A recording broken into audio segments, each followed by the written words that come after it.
It's Wednesday. You know what that means. The Subaru Studios is back here once again with our non-stop week-long watch-alongs for all things wrestlers. We bring you tonight our coverage of AEW Dynamite Beach Break from Chicago, Illinois. This is the Subaru Studios, and this is the pre-show. Welcome to the discussion.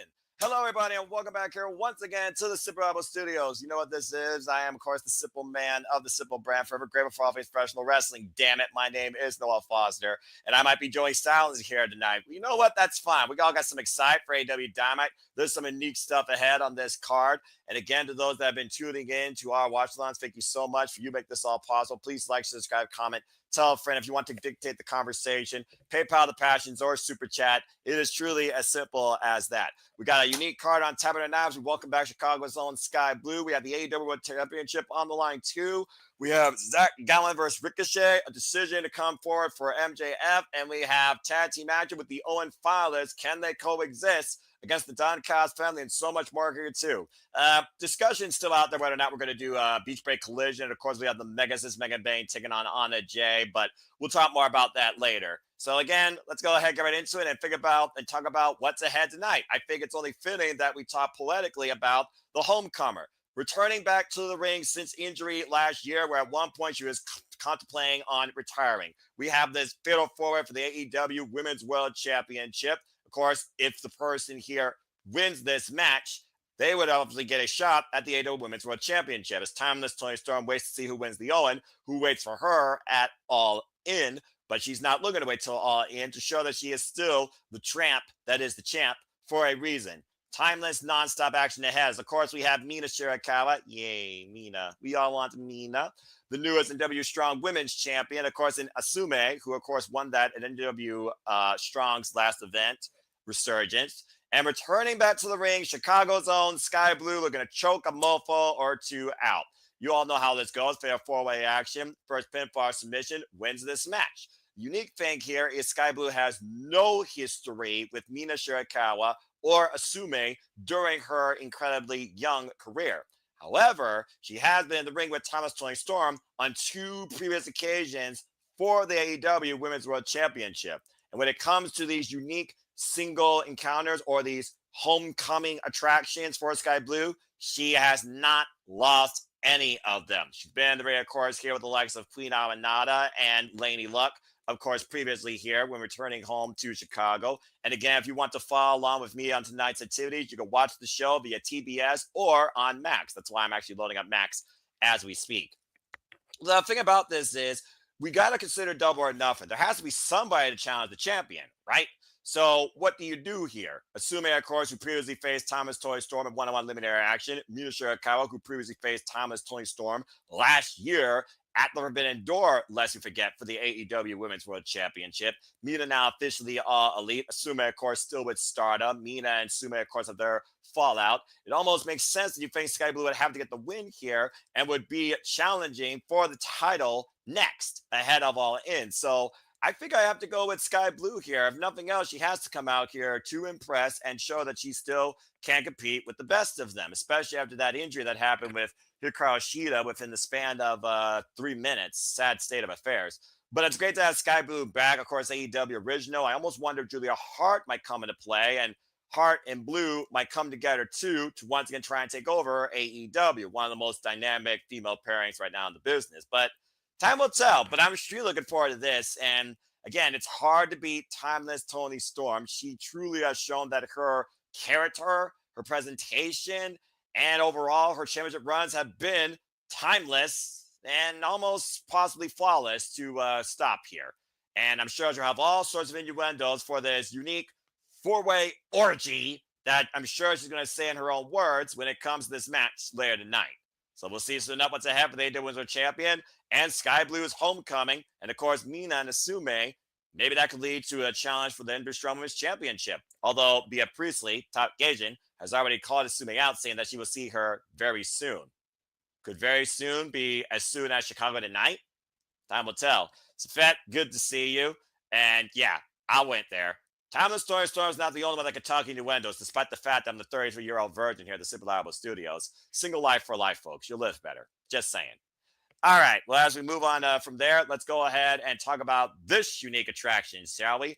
How tough is a one-legged man in an ass-kicking contest? You very might get that answer tonight, as of course Ricochet goes one-on-one. Folks, that's not photo crop. That is indeed the man that Brock Lesnar obliterated back in the early 2000s. Still lives to tell the tale as a father now. That's Zack Gowen.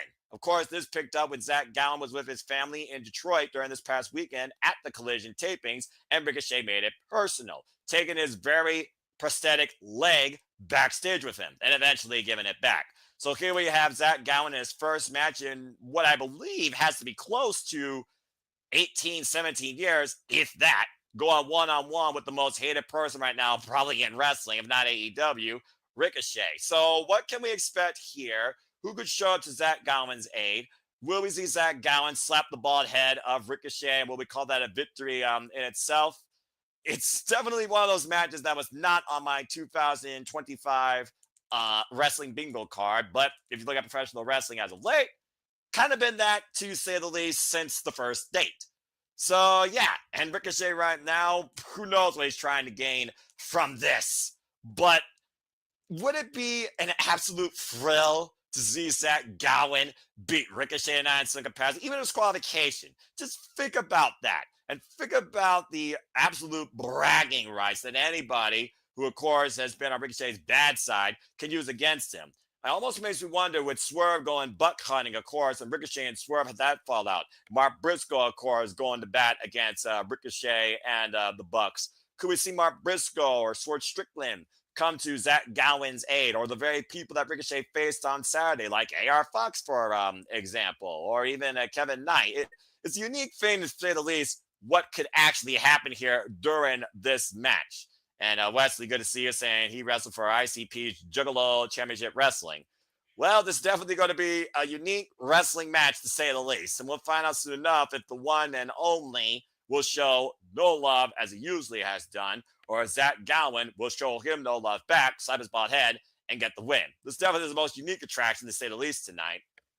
And of course, still coming tonight, we'll see if MJF officially gets the 3 thumbs up of confidence to join the Hurt Syndicate, after saying last week to Bobby Lashley, I hurt people after hurting top flights, Dante and Darius Martin, as MJF looks to prove his point towards MVP, why the Hurt Syndicate needs him, and why, in theory, MJF might need the Hurt Syndicate to get back towards what he wants, ultimately, his Triple B. Of course, confronting Will Ospreay and him and Adam Page ahead of the Owens finals, hoping that Heyman chokes and hoping to face Will Ospreay again, proving that he's better than him, as MJF has clear desires to get back the AEW Championship. So you have to ask yourself this: will MJF finally get Bobby Lashley's approval, or is it still more of the same? Will he run his mouth? And will our favorite scumbag finally get hurt at the hands of the Almighty, maybe even before Double or Nothing? It's definitely going to be some unique business to go down here tonight in Chicago. But honestly, I don't think Bobby Lashley is going to give him the thumbs up. I think it's still going to be a thumbs down, if I'm being generally honest with you folks. But what do you think? Do you think that MJF will finally get the vote of confidence? Yes. Will Bobby Lashley say no? Will MJF run his mouth and get hurt? Will someone try to hurt MJF not in the Hurt Syndicate? And where do we go from here with this very compelling storyline, this unique business situation between MVP and MJF? Let your thoughts be known here, as of course we have about 16 minutes left before AEW takes the airways once again. The Wild 2-hour delight, as always, weekly on Wednesday night, whether you're fully into it or not. But I think MJF is facing Bobby Lashley at Double or Nothing, and that might be where he proves that if you can try and hurt me, then maybe, just maybe, you're worthy of being part of the Hurt Syndicate. Either way, I think business is about to pick up here sooner rather than later for this narrative. And speaking of business and Double or Nothing, of course, we also have in tag team action the Don Callis family and our Owen final participants, as him and Adam Page and Will Ospreay will team together to go up against the Alpha Konosuke Takeshita and the new Beverly Pro Wrestling Heavyweight Champion, by the way, Josh Alexander, the Walking Weapon. Of course, this stems from the fact that Will Ospreay beat Konosuke on his way to the finals, while him and Adam Page beat, of course, the Protostar, Kyle Fletcher, to punch his ticket in the finals. 2 men with a common foe, one with a common goal, one looking for redemption, the other one looking for ascension, while the opposite side is looking for devastation and destruction. And of course, we know the history with the Alpha, Konosuke Takeshita, particularly with Will Ospreay, but very little history with Josh Alexander, who still is very young in his AEW career.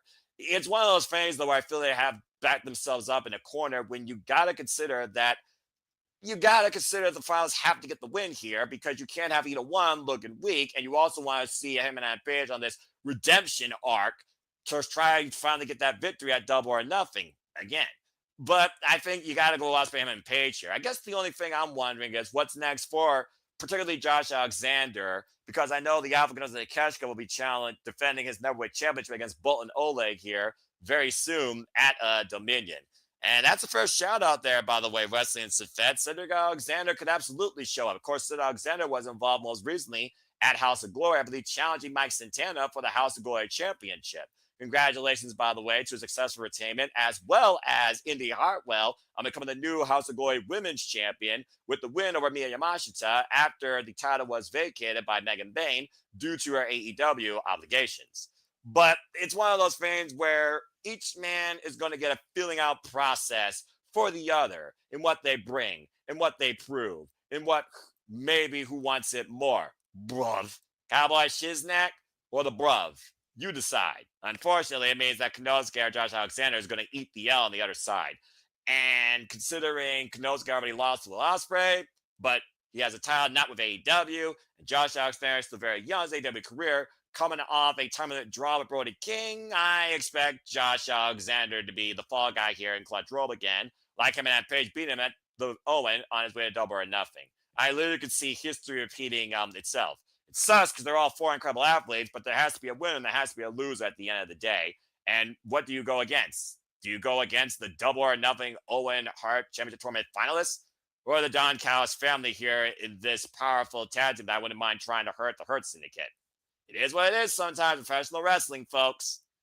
And of course, speaking of professional wrestling, like I said, we still don't know if we're going to cover Collision. I would love to. But again, so far we know we have Anna Jay versus the Megasis Megan Bayne. It sounds like we might get the grizzled young veterans versus the Paragon, of course, in Kyle O'Reilly and Roderick Strong. And it seems fans are picking up when it comes to FTR and Stokely Halfway. And Daniel Garcia and now Nigel McGuinness might be putting the boots back on one more time for tag team action, alongside Daddy Magic Menard. But we'll have to wait and see towards what that might lead to ahead of Double or Nothing, and more particularly Beach Break Collision. And yes, Beach Break Collision will be standard time, 8 p.m. Eastern Standard Time this Saturday night. So if you want to follow it, like, of course I'm going to, then please do. Before I talk about anything further, I just want to give a shout out again to the friends here of the Survivor Studios. And if you are tuning us into us for the first time ever, please subscribe. Don't be a dickhead. Subscribe to Batty for Wrestling. Subscribe to our Canadian friend, Ash, today. You'll find, of course, the links right there. So please follow Ash. Subscribe to Batty for Wrestling today. She's going to pick up soon with AEW reviews and other content, too. And also, please follow, of course, Kazadi Studios, Renegade of Wrestling, JJ Williams. And shout out to the most reliable, the heart and soul, the very man that leads this project more than anyone that I've come to know since rebranding. Of course, Walter Cruz. Take care soon, bro. Hope to see you back here soon once again. Subscribe, subscribe, subscribe. All right, now let's go ahead and talk about what we're really about here for, shall we? Because I don't know about you all, but I've heard the whispers. People want to see a change, and we've seen title changes before on these special shows. Whether Chicago, whether Milestone, whether Winter is coming, you name it. But do we see a brand new AEW World Championship? And is his name Samoa Joe? It's Samoa Joe versus Jon Moxley for the first time ever for the AEW World Championship inside a steel cage. Boy. Who is more dangerous? Who wants it more? Who truly deserves to be the face of AEW? Can a mission statement outweigh a legend's career? Where Samoa Joe, of course, freely held this title before, while Jon Moxley's held it 4 times now and has held this title hostage because of his Death Riders since last year's Wrestle Dream giving Bryan Danielson a Warrior's death.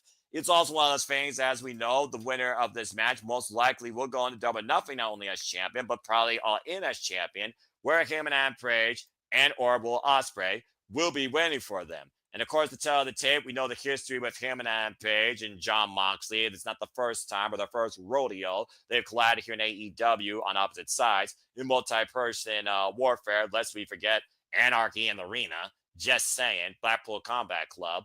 And of course, we also know that Will Ospreay and Jon Moxley have heat in Chicago going all the way back to that controversial finish over the IWGP United States Championship.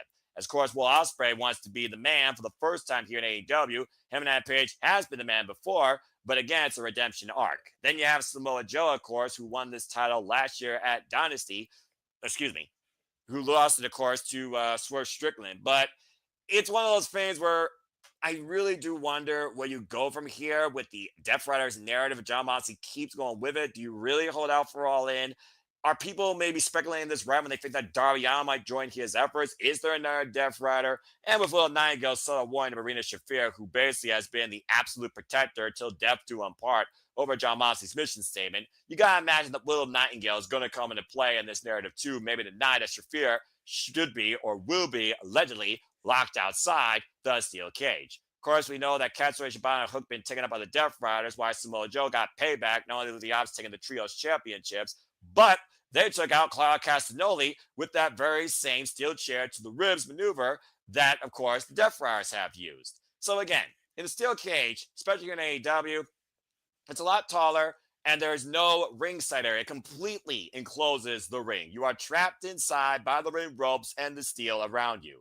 And in the few steel cage matches we've seen here in the history of AEW, they've been pretty gnarly. It's also one of those things I don't see any of these men climbing over the top because, of course, here, escape does not mean victory. Escape means nothing.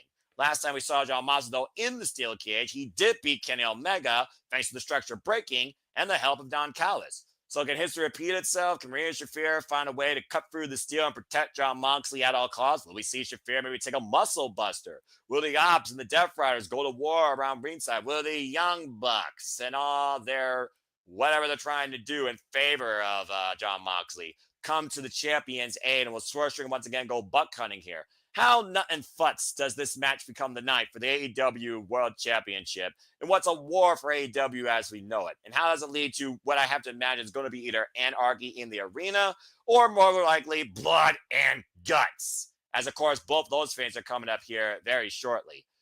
If I were to pick a winner right now, it's one of those things where I think about Samoa Joe's first run from December to April. You figure about All In is in August. Not a bad time frame, about the same.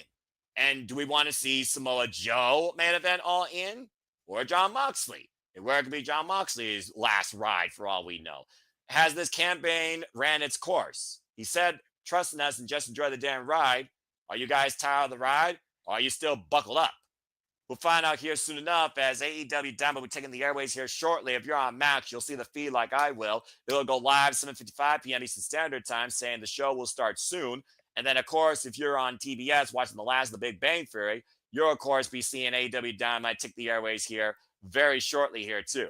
But that is the official card for tonight's AEW Dynamite Breach Break. So what are you folks most looking forward to? What else do you think goes down? Does somebody show up or return? Do we get further narrative on Chris Statlander and Willow Nightingale? Do we get more regarding Speedball Mike Bailey and Roosh and Kevin Knight? What do you guys want to see made for Collision? What else do you want to see made official for Double or Nothing? Considering right now, we only have 2 official matches. And of course, the other official match, the women's Owen, Jamie Hayter versus Mercedes Moné. Of course, Moné finally lost one of her first titles. Yes! And of course, Jamie Hayter, I'm a hater, looking to literally take the head off the CEO at Double or Nothing.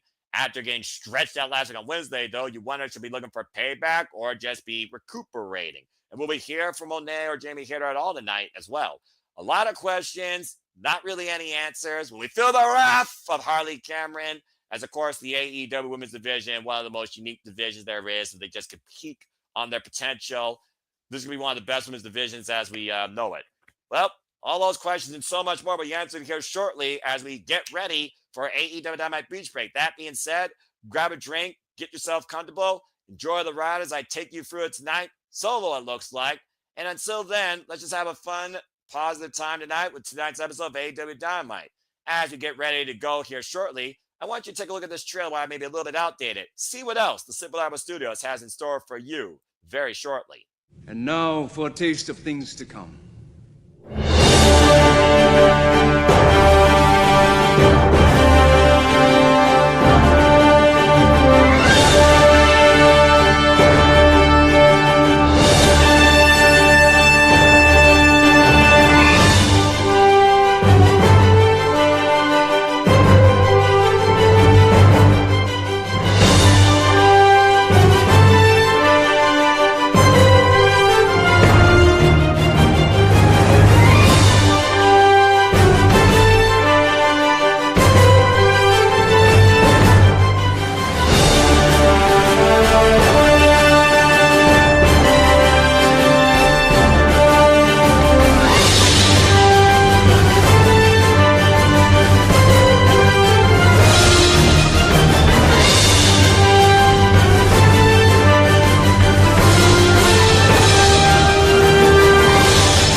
truly we encompass here at the Super Level Studios. As you saw in that trailer, where so much more was added, and a newer trailer will be shown here very shortly too.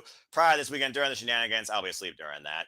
We truly encompass, embrace, celebrate, engage, enjoy, comment, watch along, and react to all the wrestling. Speaking of all the wrestling, stay tuned for more GCW watch alongs this week, particularly. And of course, you'll find me later on down the line with City Predicting. There'll be City Predicting, of course, for AEW Double or Nothing and NXT Battlegrounds, as both those leagues continuing as I continue to host the City Predicting Prediction Leagues, as we look at all things WWE, NXT, AEW, ROH, and TNA.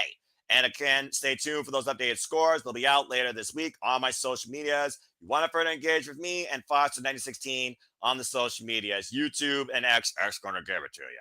And of course, again, like I said, please subscribe to keep in tune with everything we do here. Subscribe to all my friends. Subscribe. All right, as we get our Zen order here, if anyone has any last-minute questions, predictions, thoughts, or premonitions, I'm all ears, because just like Resurgence, you guys are in the color seat tonight. You're part of the commentary, so let's have some fun, and let's get your takes, and let's engage tonight with AEW Dynamite Beach Break, and have a good fucking time. And please stay tuned for Bosman Aaron Riffs, no DQ. After Beach Break concludes, he, of course, will do his weekly Dynamite review. Speaking of reviews, if you didn't already, go check out yesterday's No DQ review.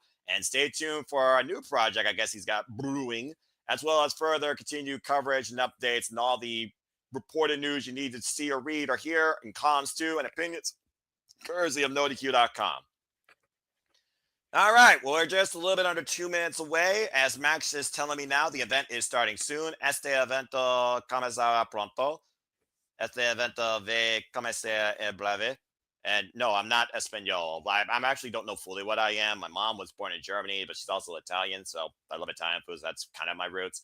Native American, African American, Indian. I'm a melting pot, but at the end of the day, I'm just a simple man and a lifelong fan of professional wrestling. Damn it. And of course, we'll be covering Ring of Honor, Supercard of Honor, Depth Before Dishonor. There's the AEW Summer Blockbuster.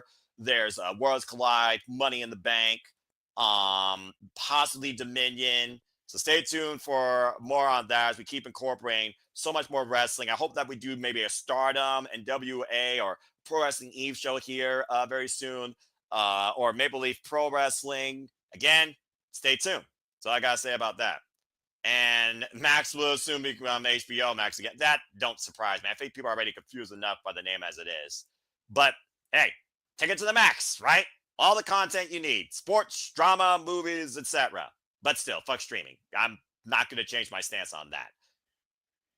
And I got to say, with AEW and these unique venues, it does bring out more personality, I think, to professional wrestling. That makes it more engaging. It doesn't feel like the same thing I watch every week that almost feels like a reality. Personality in the business is not a bad thing. You don't have to be the best or copy the best player. You just have to stand out, be your own, be honest, and remind people why we should have a feeling towards what you bring forward. And I think AEW's done a lot with that, particularly this year with the reformatting of their shows, from the presentation to the booking. Again, they're still jury's out on some things, but at the end of the day, wrestling is always going to be questionable. But that's why it's a never-ending thrill ride, even if you think the ride's kind of lame or you're stuck at the top like a roller coaster. I wonder what they're going to kick off with. If it was me, I probably would kick off with Sky Blue's Homecoming, while the audience is at the most hot. I definitely don't want to see it in the usual spot, but I could see them actually kicking off with the tag match, honestly, that previews the Double or Nothing finalists. So we will find out here shortly. And for those that are tuning in for the first time, yes, I truly am a simple man. I engage and love the storytelling of wrestling. I always wear suits. It's just as simple as that. I'm business casual, 24/7, 65 all the time, outside sleeping. As, of course, the brand new AEW Dynamite theme plays, as we heard last week, which means there's only one thing to do, let the fuse be in the boom, because, folks, as Sting would say, it's showtime. I love this theme. And, of course, all the people here at AEW Incorporated.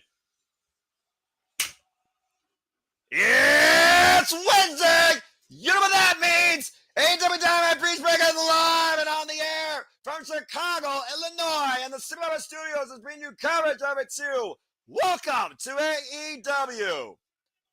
Hello, everybody, and welcome back here once again to Super Level Studios. You just now literally clicked and tuned in as I see Charles just there in the chat. Good to see you, bro. Hope you all are having a wonderful Wednesday Eve, and thank you for tuning in tonight for our coverage of All Elite Wrestling. This is Beach Break. Thank you again. Please like, subscribe, comment, tell friends. We get action underway. We got a homecoming. We got a championship match. And we're about to elevate this shit. Cover Kivens off with the tag match. Will Ospreay and Hangman Adam Page versus the Don Callis family. And Charles, it looks like it is indeed just means we go to the Dapper Yapper, Justin Roberts. And if King, if you're watching, bro, friggin' join the chat, man. All right, folks, let your predictions be known. Who you got winning this match? Who eats the fall? Who gets the pin? Of course, our 2025 Owen Hart Foundation Tournament finalists from the left side of the bracket beat the Alpha Konosuke Takeshita to punch his ticket to Double or Nothing. As Will Ospreay said again, this is his ascension, and he might be only 2 major wins away from finally becoming the AEW World Champion. First time ever we're going to see Hangman Adam Page and Will Ospreay team tonight, and the first time ever we'll see Hangman Adam Page and Will Ospreay go one-on-one. Double or Nothing, live on pay-per-view 1 week from Sunday. We will be covering that, folks, here too. Double or Nothing on pay-per-view. It will be May 25th. Listen to that place! Now, ruckus capacity crowd on hand. Yeah, Riccaboni back in the driver's seat, of course, as Ring of Honor starts their Ring of Honor Women's Pure Division. And Charles here with the thought that Josh is getting pinned by Hangman Adam Page. Clutch roll-up or actually a buckshot lariat. Let's not forget, Hangman Adam Page beat Josh Alexander with an inside cradle to punch his ticket to the ON semifinals, and then beat Kyle Fletcher to make his way to the finals. Oh boy. And Cowboy Shiznak is rocking into Chicago. Still coming out of the left tunnel. So again, is he heel? Is he face? You tell me. Oh boy. Feels like all the tension right now in this one-horse town is on Hangman Adam Page's shoulders for tonight. Again, Hangman Adam Page knows what it means to be the AEW World Champion. Oh, look at that. Signing a kid's shirt in the front row. Definitely some tension here, as of course both these men with the same desire to become the AEW World Champion, while Hangman Adam Page is on this arc of redemption. It's a very formidable team that they got to face tonight. Shout out to the person wearing the Neo Genesis shirt. Of course, Asume will be competing here later. All right, well, here comes the Alpha Konosuke Takeshita, the current NJPW never overweight champion, by the way. Still never overweight champion. The most successful overweight champion in NJPW history, but the most consecutive defenses. And it's currently 3-0 in tag team action here in AEW. Scored by Don Callis, that friggin' bald-headed plague. Of course, alongside the Walking Women, Josh Alexander, the new Maple Leaf Pro Wrestling champion, who won that Saturday night in that 20-man gauntlet for gold, beating Matt Cardona in the finals. And if you haven't watched Maple Leaf Pro Wrestling, folks, highly encourage you to. Of course, literally right now, led by Scott D'Amore. Commentary has included Marinello and Don Callis, and also the lovely Veda Scott. We've seen crossovers from other promotions, including Speedball Mike Bailey, Michael Oku, Kato Miyamiya, Sheldon Jean, just to name a few. Darren G, good to see you indeed. Let's freaking go, my friends. This is AEW Dynamite Beach Break. This is our first match. To see tonight, of course, how well Konosuke and Josh Alexander continue to coexist, or will they butt heads, and will that be the downfall of these two? Miscommunication might be the tail of this match. And, of course, Don Callis on commentary. Oh, boy. And before I begin, and now, he is the heart and soul of the Super Labo Studios. He has been gone for a little while, but he will give you what you need to feel good from Cal Fire Farms. He knows all the mamacitas. He may still be from Connecticut. I am not sure. Please welcome back Mr. Reliable himself, Walter Cruz. And far too fucking long from what the hell where have you been? What? Again, how are you, my friend? I'm all right. I'm hanging in there. I had some medical issues, but time to get into AEW. There was no way I could let you Joey Styles that when I saw you were by yourself. What are you talking about? I'm Joey Styles it before, but hell, it makes it twice the fun that you're back here in the hot seat again. And they got three of tag team action. We're tag teaming tonight. As of course, Konosuke, here's the cover. Gets a 1 count. Still to come tonight, we got Bobby Lashley giving a decision for MJF. Fatal 4-way eliminator for the AEW Women's World Championship opportunity. And of course, the steel cage match. And we're also going to hear from Nigel McGuinness. But you know me, bro. 24/7, 365. I may not be Mr. Reliable, but I'm always here. I got your back all the time. But it is so good to have you freaking back. Indeed, the boys are back in town again on the YouTube screen. Walter Cruz in the fucking building. And shout out to Big Baller G, who's always happy to be here too. But yeah, seriously, man, it's good to have you back here, and I hope that you've been catching up a little bit of AEW. So why don't we go ahead and talk a little bit about this match from Colin Elataya. You've been following the Owen Hart Foundation Tournament Finals. Of course, we covered that Double or Nothing. Heb Man Page, Will Ospreay, first time coexisting. Two men, very unique mindset. One for redemption, one for ascension. So who do you think the pressure's more on here out of those two? Will Ospreay. Adam. I think the pressure's more on Adam Hangman Page because he's on the redemption arc. I mean, he even what did he say to the fans? He said, "Why are you even cheering?" He's not even sure why he's being cheered. So so it's like he needs a redemption arc to fully, come back from everything he's done. Even though he doesn't feel bad at all for what he did, but he said he had to do what he had to do. Which was like a weird backwards apology to Swerve, but I think the pressure's more on Adam Hangman Page because he hasn't had the title in what is it, 2 years? Yeah, the last time, of course, something like that, right? Yeah, I'm about to say, remember when he won the oh my God, Kano's gonna drop that knee across Ospreay's jaw. Last time he won the title was at Double or Nothing against CM Punk. 2 years ago, Double or Nothing 2023. To your point, so yeah, it's been a while. It's been a while. And right now, Bryce Rensburg trying to hold him and then off. The fact that Josh Alexander is a newcomer, they need a line of defense. So Will Ospreay and Hangman are forced to be together now because you don't want to give Don Callis' family any momentum.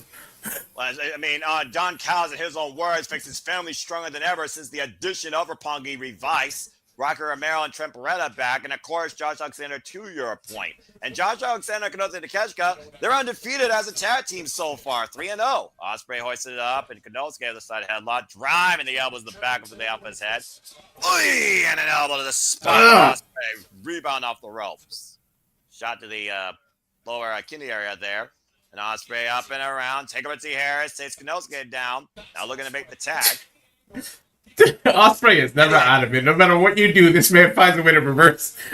Yeah, about to say, Will Ospreay can pull offense out of anywhere, but him and Adam Page, he could pull that anger out of any corner, including a ridiculous lariat. Swinging a miss by Alpha Konosuke, caught by him and Adam Page with a faraway throw, and it kept up.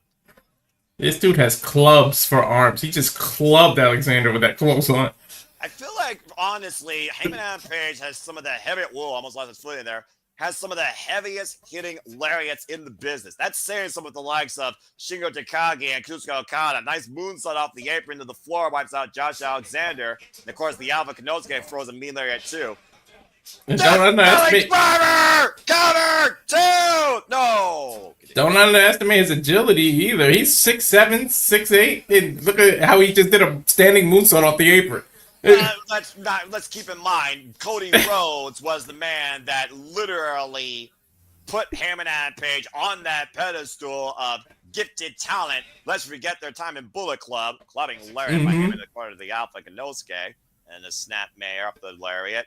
Now off the rails, looking for the sliding lariat. Konosuke stuffs out of the way. Big elbow point, though, by Konosuke, and the Hangman squaring up with the Alpha. Konosuke was playing possum there. I thought he was kind of out of it on the ground. Well, again, it's one of those things where Don Callis teaches you underhanded tactics. Was looking for the discus, kicked off by Heyman once again. Heyman's strength coming into play. Looking for a tombstone, but Konosuke looking to reverse it though. Can he hoist Heyman up? Heyman trying to kick out of it. And Heyman again able to escape. We talked about Heyman's strength. Let's not underestimate Takeshi's strength either. As he got set with a power bomb, kick out at two. Takeshi's got it all: speed, power, agility. Takeshi's an all-around wrestler. That's if you want to know what it is to be a pro wrestler, follow him. That's a good point, considering, again, the Alpha, 28 years of age with so much potential, is already working 3 promotions this year, TV Pro, NJPW, and AEW, as a tag mate with Osperay. A little pressure right now maybe felt by Heyman, where he knows that it's not about me winning, it's about me beating Ospreay at Double or Nothing, but I gotta get through the night. Running shooting star by Ospreay, cover on Konosuke, kick out at 2. That standing moonsault is ridiculous. And we talked about before. Or shooting stars, I should say standing shooting stars press, not moonsault. Welcome back, brother. I see you still speaking typo and misinterpreted moves, but man, I miss you. Not the sharp drop, Konosuke there. Wow, Konosuke getting chopped. He's usually the one delivering the chops. I mean, again, he's been on receiving end of both offense and defense, especially being a reigning, defending, never openweight champion. I'm still not used to seeing Josh Alexander in AEW. Right? And again, congratulations to Josh Alexander, the new Maple Leaf Pro Wrestling champion. Won that on Saturday in the Gauntlet for the Gold, beating Matt Cardona. They were the last two. Blind tag. Oh, wait a minute. Konosuke caught by Josh and up and over the floor was Ospreay. That was smart. Josh. Plumbing shot to the back of the head by Konosuke to Heyman. And it's a catch by Alexander. Take control of the match. Oh, man. And to think this man had a career-threatening neck injury where we thought years ago he wouldn't even be able to return to the ring. And here he is in 2025 in AEW. And him and Konosuke have turned this match completely around. The Tope Suicida. And Heyman and Will Ospreay bounce back in there. Stay tuned, folks. We are on Max and we have full commercials, so don't go anywhere. Fuck television. I'll never forget when he turned in that title when his son was in the ring and didn't want to give it up. Like, to think that this man is in AEW when we thought he might not even step in the ring again. That's one of the most emotional moments, in my opinion, of my entire fandom. And as we got a moment to breathe, because Max, again, doesn't get picture-in-picture, but I think it does add a little bit more to the natural wrestling experience. We wonder what the hell is happening and talk more about the men themselves. Of course, you talk about Josh Alexander. Currently, Josh Alexander, outside him and Adam Page, he has not been pinned beyond that. We saw him on Collision this past weekend go to a 20-minute belter draw with Brody King. So, again, you also wonder if that's in Josh Alexander's head. Probably. But I don't know. I don't know, because Josh Alexander knows how to focus. He is dangerous when he's focused, too. Yeah, true that. The longest reigning, of course, TNA world champion in the company's history, lest we forget. And also, yeah, how naive of me. Of course, it's been mentioned, but yes, to the entire family affected by the passing of the homicidal, suicidal, genocidal, death-defying maniac of ECW, Sabu. Prayers and condolences go out to you, and we thank all of you, of course, for sending your well wishes to those that are affected by the passing of Sabu. Now jumping off chairs in heaven.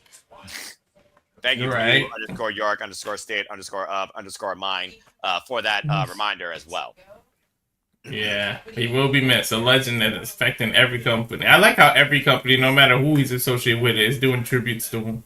Well, pretty much it was the same thing for Jay Briscoe. You got to consider the impact of that individual on the business, even if he wasn't necessarily involved in every company imaginable. Who wasn't inspired by the likes of Sabu to go to death-defying heights or throw a chair in someone's face? I don't think Moxley would go to the extreme measures he goes to if it wasn't for Sabu. That's a fair shout-out, despite the fact he was trained by Cody Hawk and has survived nightmarish encounters with El Desperado, Minoru Suzuki, and freaking Sami Callihan, while they call themselves the Switchblades, lest we forget. There would be no hardcore division without him. All right, do you have picture-in-picture or no? No, I have Max now, so I have a full commercials. I just use this to kind of bring people up to date and just freelance, so it's all good. But yeah, Picture because I'm watching on the regular TV. Nice. Well, hey, that's a different perspective then. I like that. But again, man, I'm glad that you're doing okay. Better state of mind. I hope you're better mentally, mentally, and physically, and emotionally, and spiritually. And it's good to have you back here at the Simple Alpha Studios, where you belong, engaging in wrestling for the love of the business and passion keeps us going. Yeah, good to be back. I still got one more thing to do tomorrow with it. What do you call that? And like I said on Saturday, how I've been learning to take it easy because, again, I don't have to do everything. So I'm finally learning what that means. And my body's telling me that. I have a CT scan on Friday, so we'll see what that means when it comes to I have I have an echocardiogram tomorrow. Oh, you have one of those? Yeah, I remember that. You gotta lay on your side for like an hour like that and make sure one of the ventricles in my heart isn't pumping to its full potential, so that's exactly my thing. I think similar too. And yeah, no kidding.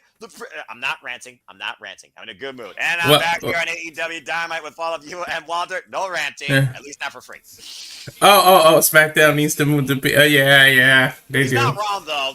It's the worst commercial filled product on television right now. I don't know how cable still survives. Like I swear, most people only. Go ahead. Most people only have it because they bundle it with the internet. That's what I feel like. You know what? Look, they still say that's a cheaper way to go. I just say go with a streaming service and go with the streaming service that gives you more bang for your buck because streaming services, even combined, is going to be cheaper than a cable internet bill combined. Just saying. Some conglomerate needs to come out and just do a charge to all the streaming. You can have it all on one card instead of separately and see what you can do. I don't think the world can handle that, especially when their Surfshark allows you to look at the world's surfaces for a small discount price. How do you think I keep up with British game shows and other forms of television? Angle Out by Josh Alexander applied to Hangman Page in the middle of the ring here. The sweep that he did to get Hangman down, it was ridiculous. And we talked about, again, the amateur background of Josh Alexander. You said yourself, man that literally had his ear removed from his head, surgically repaired. 2017. Oh man, crashing the Alpha, Tommy Osperay. Did he just headbutt Takeshita by accident? That's exactly what happened. That was an inadvertent headbutt, and right now Josh and Ospreay in the ring for the first time ever. At least here in AEW, lest we forget. Okay. Will Ospreay face Josh Alexander in the early days of the rebirth of TNA? And now Ospreay off the ropes, swinging a miss, and spring Pele kick. Double Pele. 2-for-1 special. Oh! And twisted ground and both on at 2 counts. I'm surprised Konosuke was able to get up after being headbutt by Alexander's dome. That's a big head, man. He is disciplined in Japanese arts. Let's not forget 5-time KOD champion DDT Pro. Josh grabbing the waist, though. Back elbow strike. Izaguri. Ross Josh Alexander to the outside. Konosuke, though, meets with the boot. Now Ospreay and Konosuke of the rivalry that these two have had.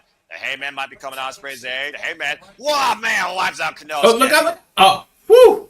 For some reason, I thought Hangman was going to miss and hit Will Ospreay. I thought that's what they were about to do. Right now, it looks like Heyman and Ospreay might have the same idea here. Both men's respective corners. Uh-oh. And Skye Twister by Ospreay. Okay, I thought they were going to time it at the same time, but I guess it was what you can do, I can do better. Exactly, and I told you it was going to be a story of that with a phenomenal forearm by Ospreay connects.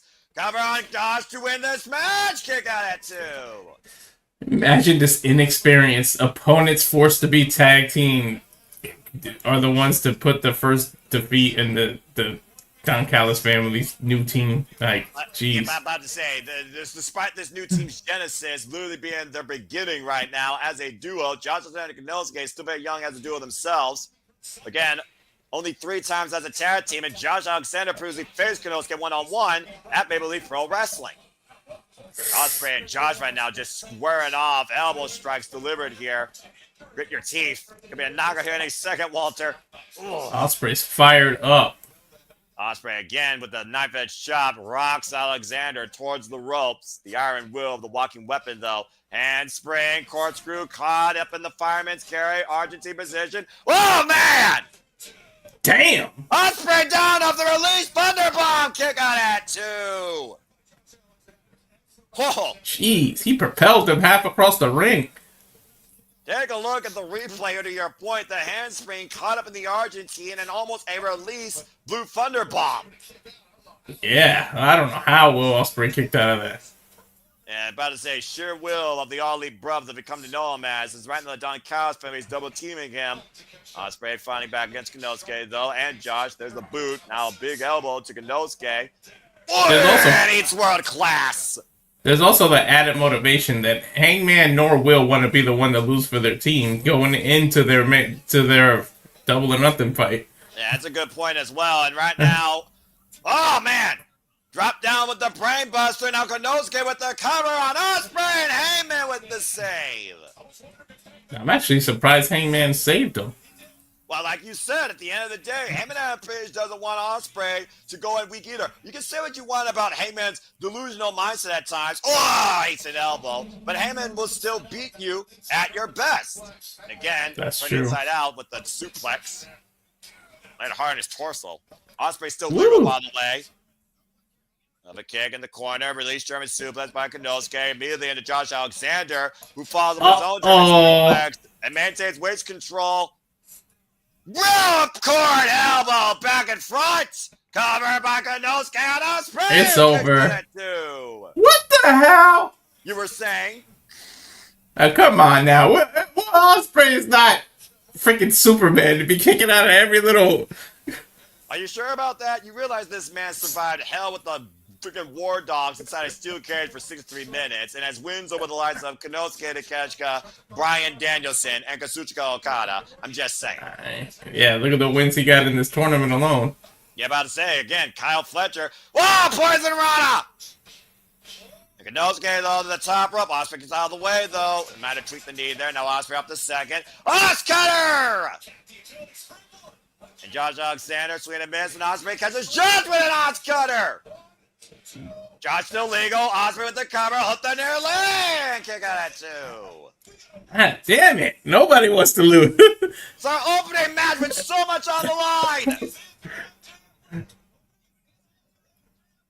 And right now, Ospreay might be looking to sink the blade inside Josh Heyman with the blind tag. Yep, here we go. This is the ascension right here, Noah. And this is also Heyman and Page's ego getting the better of him. Been a tremendous team effort. Ospreay, though, watch out. Running boot takes Konosuke down. Meanwhile, Heyman and Page. But whoa! That's what I was waiting for. I knew they were going to miscommunicate and hit each other. Meeting of the heads. Ospreay lands on his feet up the German suplex, though. Now Josh hit a blade. Whoa! Whoa! Inches, centimeters.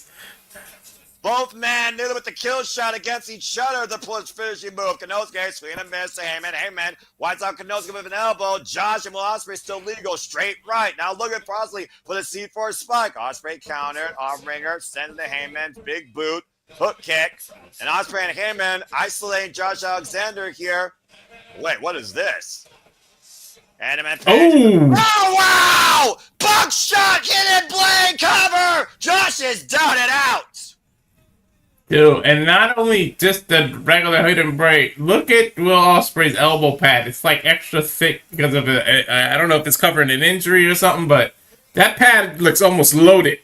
About to say, the freaking swelling on the elbow probably, and the tightness, kind of like what Toni G does with his right arm for the most stiffest shots he can deliver with his right arm with those lariats, as Bryce Remsburg hoists the hands of both Will Ospreay and Heyman Page. But that will not be the story come Double or Nothing in our own Heart Foundation Tournament men's finals match. What's Konosuke? Oh, man! Needed a back.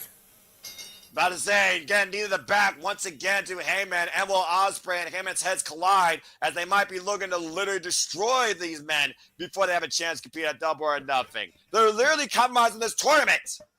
Mm-hmm. It's a valiant effort, by the way, too. This is a hell of a tag match, though, but this is just unnecessary. Ooh. Knife edge chop. Josh and Konosuke right now wearing down Will Ospreay. Ospreay up the ropes. Oh, and hit him blade to Josh! And a snap dragon to Konosuke! And Ospreay, oh no! Just right. There we go, there we go. I don't think he realized that was Hangman. I gotta be honest, I don't think he realized that was him. I agree. He was in fight mode. And again, Don Callis trying to stir the pot here. Well, either way, Heyman and Page can hit Will Ospreay all he wants when the bell rings at Double or Nothing 1 week from Sunday. One of these men is going all in. Ascension versus Redemption. Who gets what they most desire? Who gets the tournament title? And that, again, the jury is out there, man. Him and Adam Page, day one, Double or Nothing. He was involved when that championship was presented. Will Ospreay has been looking to be the guy in AEW. And speaking of the title, still to come tonight, our AEW World Champion Steel Cage match. Jon Moxley defends against Samoa Joe. Man, Samoa Joe. Situation. Isn't he the one that took the title off of Moxley the last time? I'm about to say the last time that Jon Moxley, I believe, lost the championship, if we look at his previous runs, I believe the first run he lost to Kenny Omega, and then another run where he was basically the light out of the darkness of this company. He, of course, lost it to CM Punk, and he lost to MJF. Oh, okay. As we look Joe beat MJF. All right. That's correct. Yeah. Yeah, but again, Marina Shafir, the most lethal Death Rider, has been literally going to bat to Jon Moxley as if death is on the doorstep. I feel like he's gotta be injured at this point after what happened. I mean, just saying. I assume. Of course, Katsuyori Shibata was also injured by Claudio Castagnoli. Jon Moxley saying, I assume we already were in a firefight. As we saw this past week, that the Ops got the better of Claudio Castagnoli, bringing his ribs across the steel chair. Well, we got to see if it's by hook or by crook if Joe can become a 2-time AEW World Champion. And if that steel cage truly leaves the Death Riders and everyone else out as we know it, 2 men will go inside, 1 man will leave with the prize. Jon Moxley, Samoa Joe, first time ever one-on-one matchup. And it's for the AEW World Championship inside a steel cage. God, 2 gorillas in a damn cage.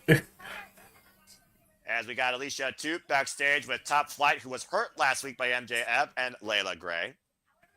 Yeah, he said we hurt people. MJF was trying to prove his point to the Hurt Business.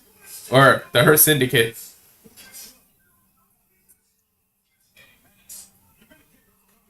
Okay, Dante Martin's pissed off and fired up.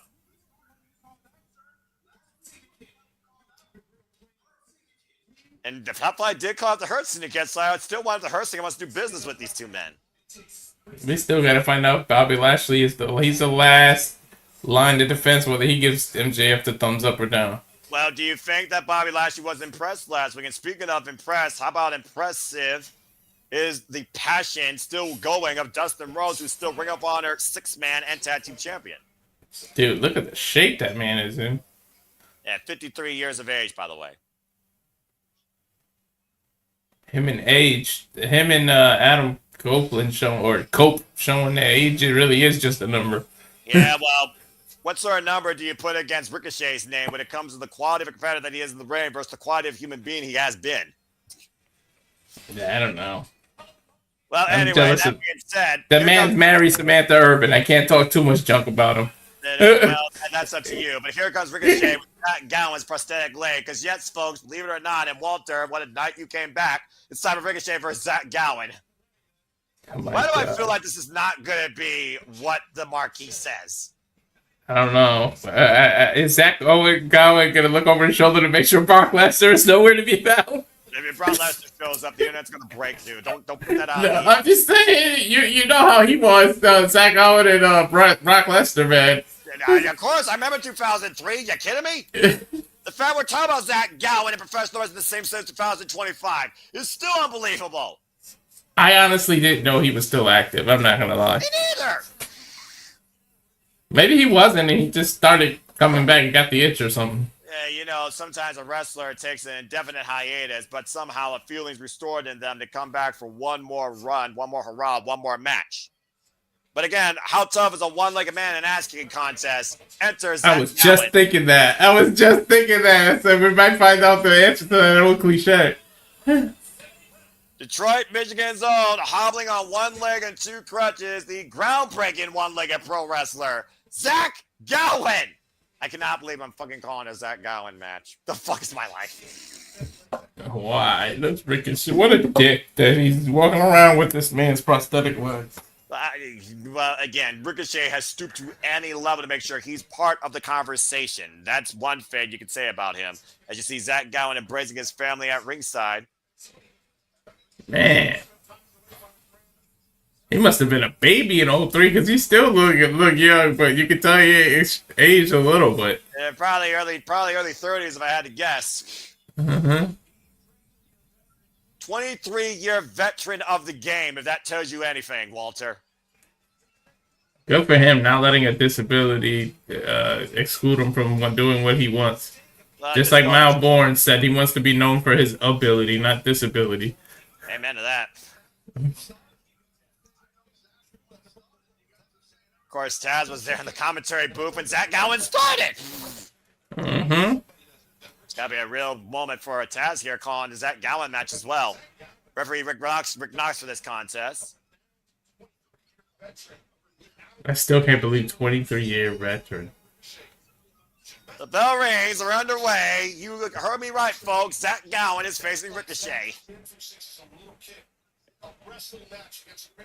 I mean, about to say, a man that's been through so much since he was a little kid, finding confidence and encouragement in professional wrestling. Ricochet showboating that he has 2 legs. What a dick. I mean, who hasn't done that against this man? Even Brock Lesnar did that, for being perfectly honest. Mm-hmm. The hell is that?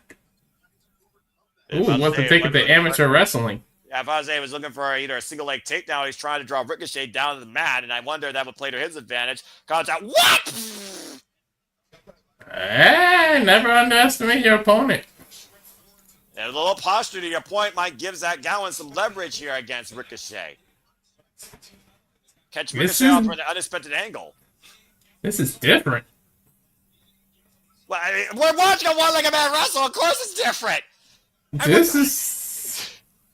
Wow. You know what's funny? John Jones did that when he was wrestling. He started a fight on the ground. His opponent didn't know what the hell to do with it. He was like, why are you down? And the ref said, stop the horse shit and get up. Now a sweep of the leg. Ricochet caught with a single leg kick for the ropes.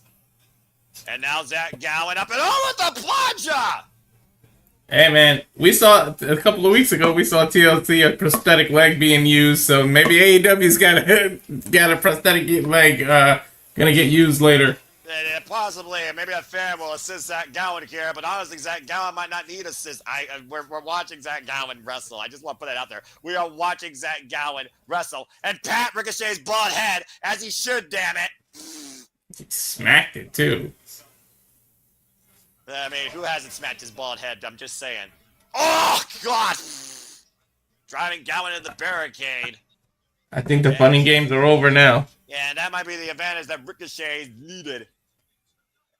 As this match continues, Ricochet versus Zack Gowen here on AEW Dynamite Beach Break on TBS and Max. Stay tuned as I got full commercial, fuck television. I'm still flabbergasted that the man who was obliterated by Brock Lesnar is here in 2025, not only still leading wrestling, but wrestling himself. And now we're seeing the man wrestle on AEW. The hell? Ridiculous. Ricochet, leave his son alone. He keeps messing with his son. I mean, again, Ricochet don't give a damn who you are. He will make it personal with anybody, in or out of the internet. Just saying, he literally has become bald-headed moron. Okay. He's more impulsive than the freaking All-American advertisement I'm seeing on Max. How's that for a damn segue? Ricochet went for a figure 4, but when he crossed that guy's leg, there's no other leg. He picked up a stump and he doesn't know what to do. Fucking idiot. That was brilliant. Zack able to roll him up for that position. 1, 2, kick out. I mean, hey, you can still get a man with a single leg roll up, I guess. You know, I mean, this is hilarious. Ricochet's an idiot. The matchbook cover works, Walter. You got an upper body. A matchbook cover can still work. Oh my God, Ricochet's an idiot for that. That's hilarious. And Matthew, good to see Matthew here. Always great friend of No DQ. Team No DQ. Ricochet getting clowned by a one-legged man. This is why I can never be taken seriously. Snap suplex by Ricochet. Now he's climbing the rope. About to say, when was Ricochet taken seriously? Since New Japan Pro Wrestling, I'm just saying. He should be back because this just went full screen. Yep, as we are back here to Dynamite, Ricochet up to the top rope to your point. Zack Gowen in the drop zone. Right now, Ricochet looking possibly for a big 450. Whoa, and Gowen goes out of the way. Able to avoid it. And Gowen now finding his way to the ropes. And low bridges Ricochet on the outside. It's and wrestling right in now, 2025. I'm about to say, Zack Gowen in 2025. Not on my wrestling bingo card. And Ricochet right now finds Zack Gowen. Oh! Ow! Taz said it better than me. Yambag Yahtzee literally springing off the ropes. Every man around the that's watching just had the same reaction. You think? And Gowen up to the second rope now on one leg. Taking a Ricochet, taking him down with a DDT. Or Ricochet. Oh, he could have turned that into a guillotine. I don't think he had a good position there to trap the head of Ricochet, let alone the base to bring him down, though, Walter. But still, would have probably been a better maneuver to go for. Yeah, you can't do it because you need the ground leverage. You need that other leg. Sorry to say. I mean, about to say, it doesn't take a Dr. Seuss book to tell you that. Now, Ricochet, ringboard, 450 connects! And Ricochet, hook of the way! Kick out two by Zack Gowen. Dang it.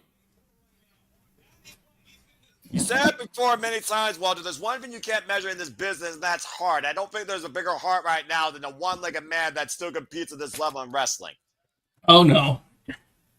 Heart's immeasurable. Once again, up to the top rope, measuring Zack Gowen. Shooting star press! Cover! Two! No! What do you think Ricochet's thinking? The fact that he can't put this man away? I think he realizes now that maybe he should see the error of his way, especially if he loses here. Oh, God, vertigo! Could be it! Here for Gowen! Kick out 2.5! There's the heart we talked about. There you go, Zack! Ricochet's got to be thinking, what the hell do I got to do? Vince McMahon and Brock Lesnar counted this man out in 2003. Do not count out Zack Gowen in 2025. Whoa. What is Ricochet going for? That's those freaking scissors, man. I think he's about to pull off a freaking murder scene here. And right in front of the referee, I think we just threw sportsmanship out the window. And Freddie McNox grabbing the scissors away from Ricochet here. There's the prosthetic leg. I called it.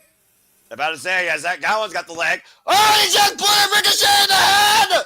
There he goes. He hit him with it. Count it, 1, 2, Zack Gowen, 2! Oh, God!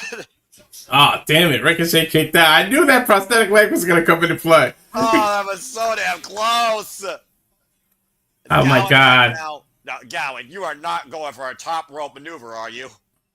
I think so. There's He's going to no hop way. his way up there. There's Be careful. No way. His leg is still there. You got to be careful. Oh, because if he accidentally hits that.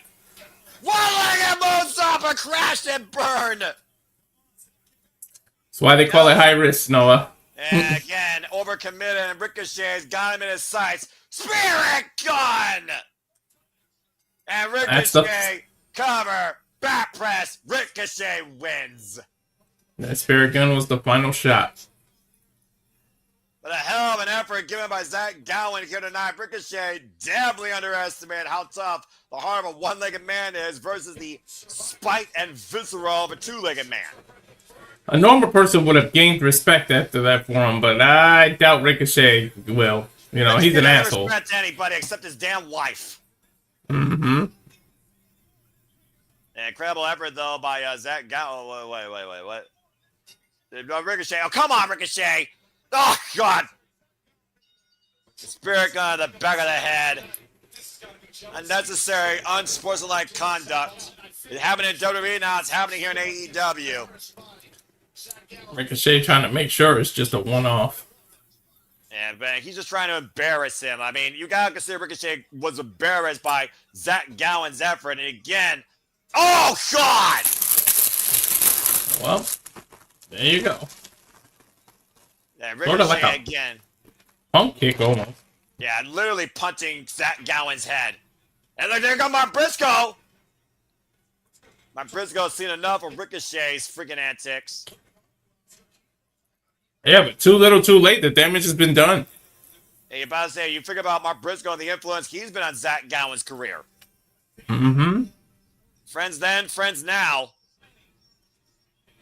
Well, someone needs to stand up against Ricochet and all of his stupid nonsense as he grabs Zack Gowen's prosthetic leg back, thankfully.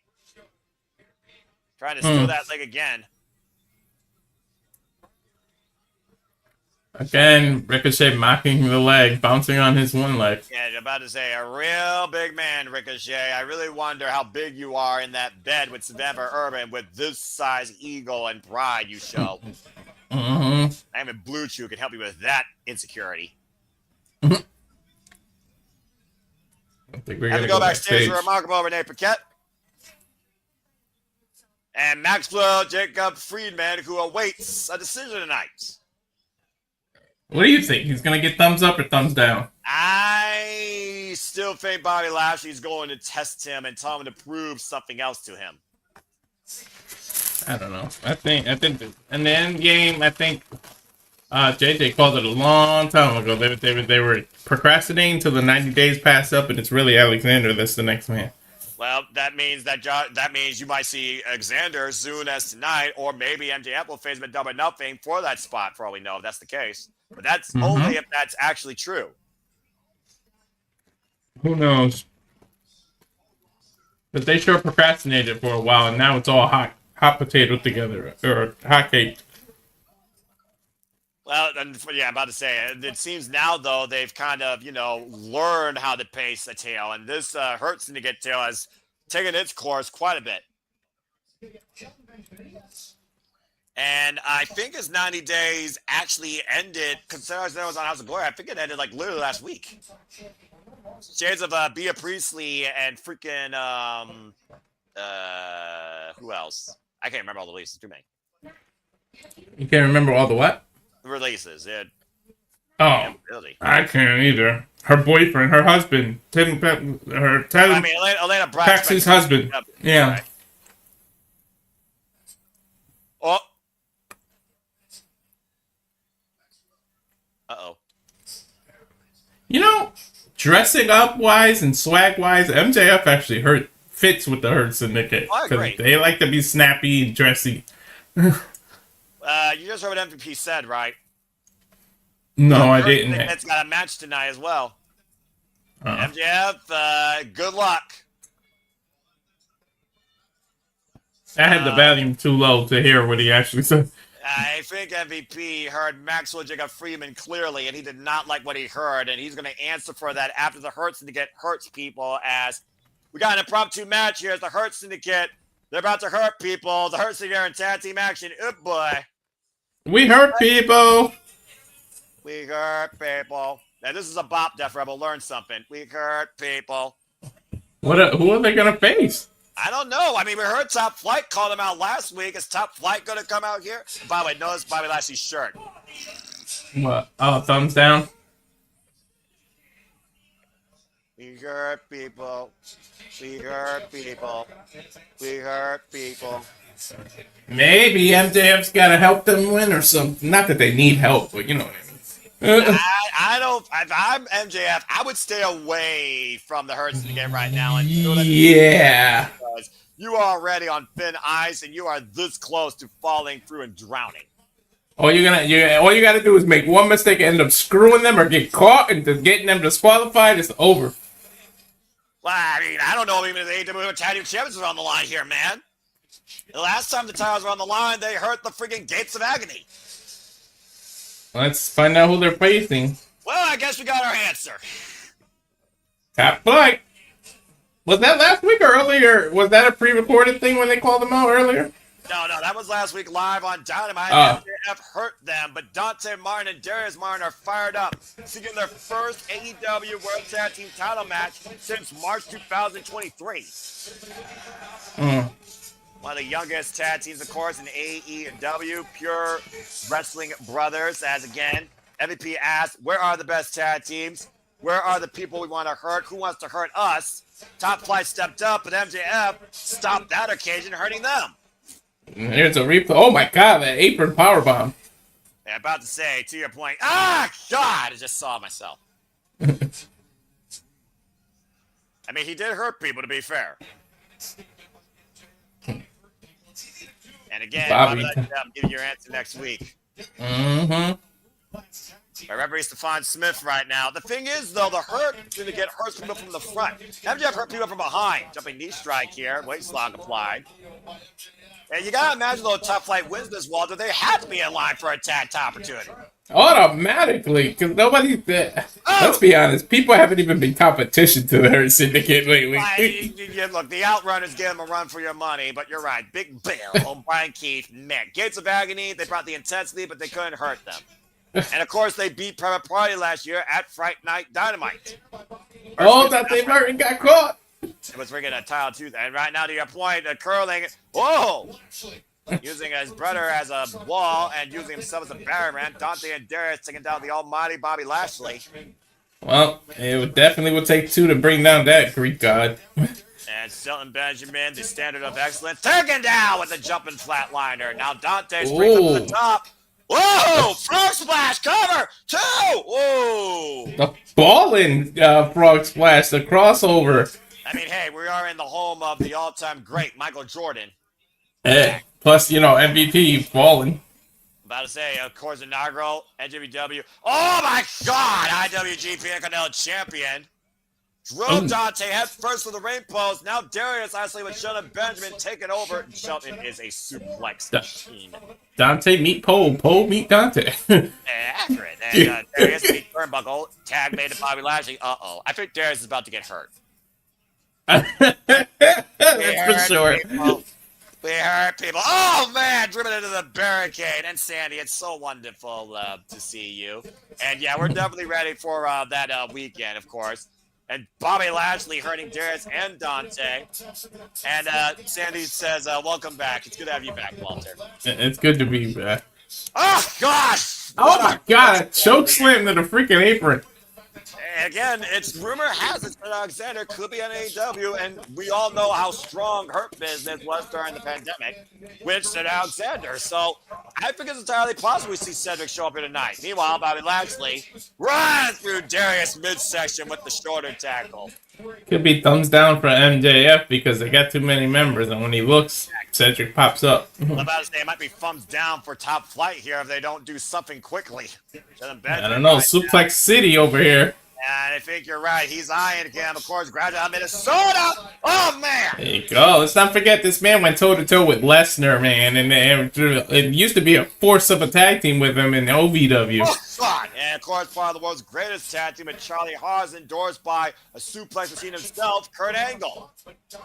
Darius, God, these damn suplexes. About to say, Darius, you might want to hold on to the ropes. Oh, God. Mind you guys, Shelton and Bobby are close to 50. Cover, 2 and 2.5. Darius able to. I think Shelton's 48 and Bobby's 49, and they look like this. That is exactly correct, and they look like they haven't aged a day. I would almost say AEW has reignited Shelton Benjamin's career. Like elbow strike. Darius thrown on Bobby Lashley, but again, this is also the first time I've ever seen Bobby Lashley as a tag team champion. Oh! And Shelton Benjamin, thankfully, rendered for now as Dante's legal. Spring it up. Oh my God! Go with a rising knee. Did he meet him with his knee? Holy shit! That's exactly what he did. That high knee is lethal. My man said, "Tiger, a knee," and just jumped up in the air and caught him. 3-point stands and another rising knee rocks Dante Martin. Tag made of Bobby Lashley. I think we're about to close the book on this business. Yeah, I think he's gonna spare him. There we go. He speared him out of his boots. He's just a chew toy at this point. I don't think Bobby Lashley's done hurting him. Yeah, he's playing with his food. We hurt people. Bobby Lashley is about to show MJF how they hurt people. Hurt lock in, full Nelson. Derek, coming a super kick. I was gonna say Hurt Lock, but I'm not sure. Is it still called Hurt Lock, or did he change it because it's AEW? It's the Hurt Lock, dude. And it hurts. As Dante, when he gains consciousness, Hurt Syndicate wins. And I know it hurts. Locked in. My brother used to do that to me all the time. I know it hurts. The tension on the back of your head and neck. No, Somebody went to sleep. He's still asleep. Nap what? time. Wait. Hold that thought. I think Dustin Rhodes has seen enough people hurt. What do you think? You think you look like a... Dustin Rhodes ain't let him go. You look like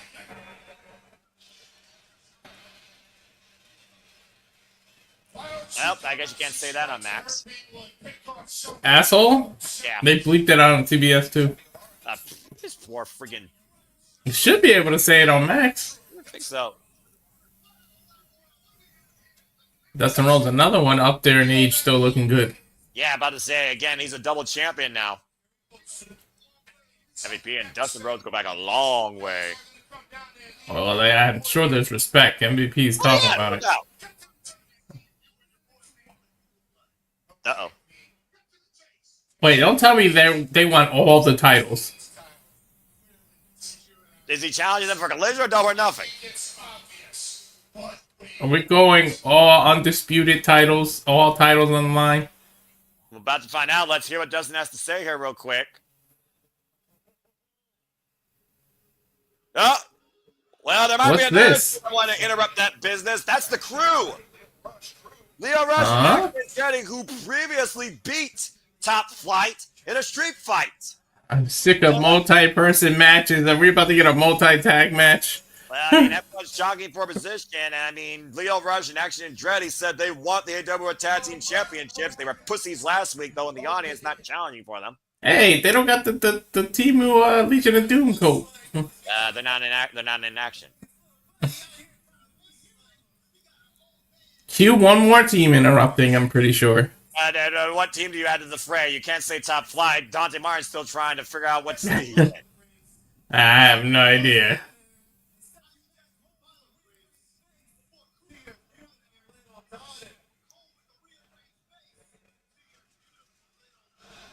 No, you don't talk about Dustin Rhodes' family.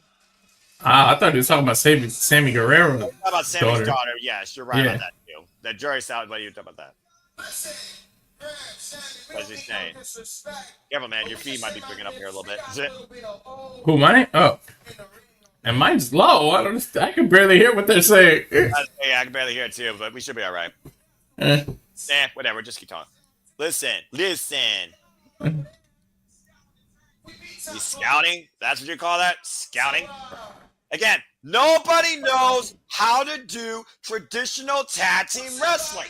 Nobody. They did beat Top Flight, though. I mean, there's no lies told here. Yeah, the jury is still out. And I'm not upset at all, Sandy. I was actually impressed with that. A great best super juniors, by the way, of course, going on in Japan, Walter. Number 2. Not gonna come online. All right. We'll do what?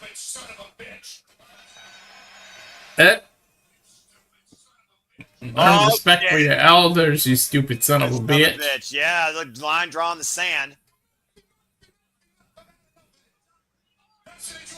Oh, now it looks like MVP wants to dictate this business. Yep. Yes, he does. Resolution. Bruha to Collision. You guys fight out, and the winner.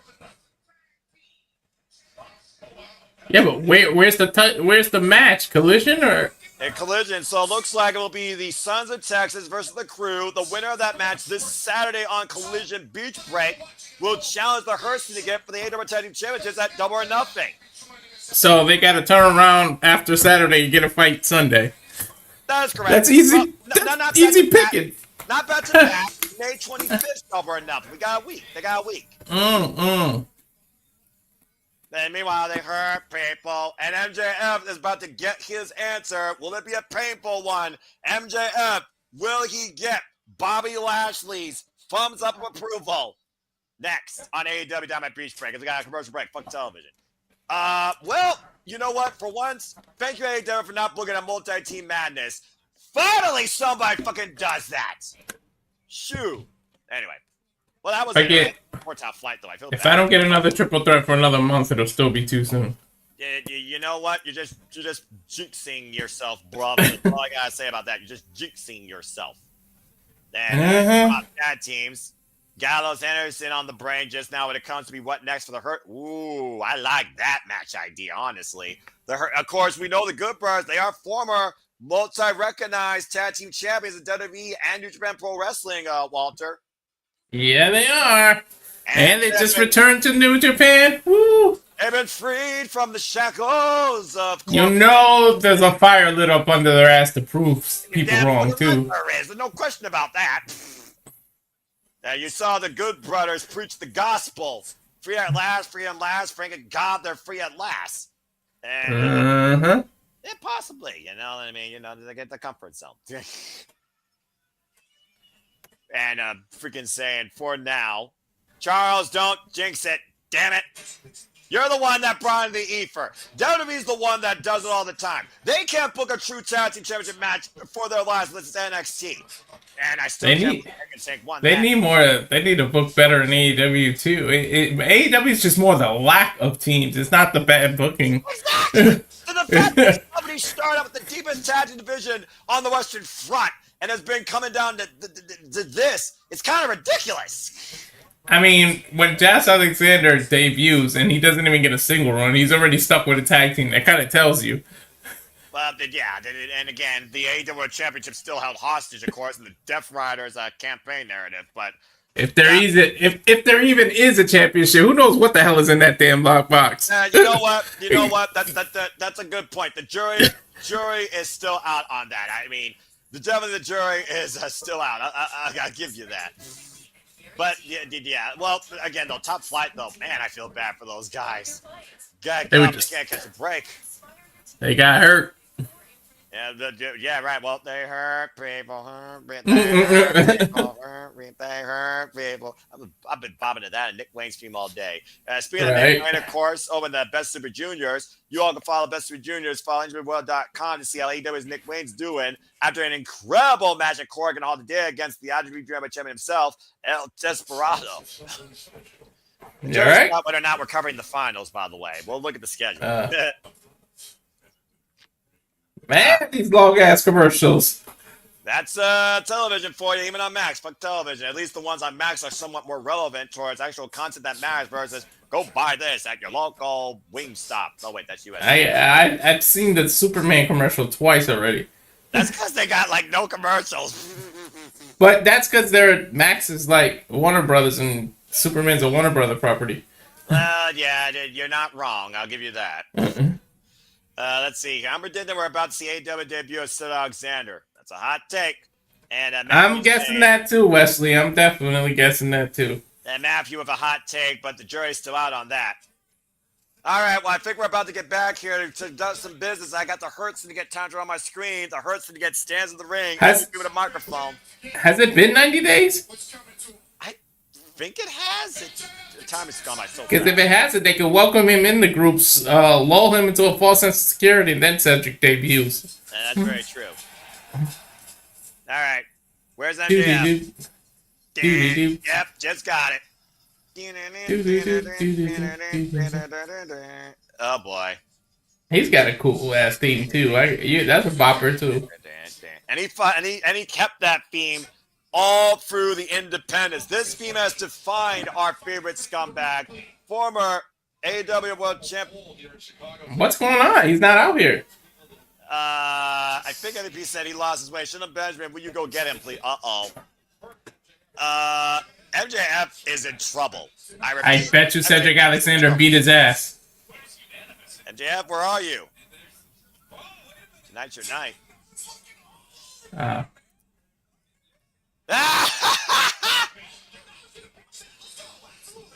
Khan ran him out. MJF's right here, man. Hi, Tony. I thought we were gonna find MJF laid out with Cedric Alexander bubble. I think he's about to get laid out. He realizes it's about to happen. MJF is in trouble. Why is he afraid, man? Maybe you get the thumbs up. Dude, I don't know if you heard, but he had some not very flattering things to say about this business proposition so far backstage in that interview segment. And MJF is about to eat his words, I think, and about to get hurt. Might be eating crow. Accurate. And Batman's also Warner Brothers. But, yeah, I mean, that's key Warner Brothers. No, we are not. It's not SmackDown. But it's probably up to 4 right now. What? Oh, boy. Don't leave MVP and Bobby Lashley waiting. All right, we'll find out. Or we're going to get the Triple H. It's nice knowing you, MJF. Oh, boy. Moment of reckoning. And you asked for this. So hope you're ready. Oh, boy. Does Shelton still had the watch? Gentlemen, we had a discussion. We know what's coming his way. What? Again, MVP, thumbs up. Okay. Oh, MVP gives him the thumbs up. Well, you know, he's still expressive. Shelton.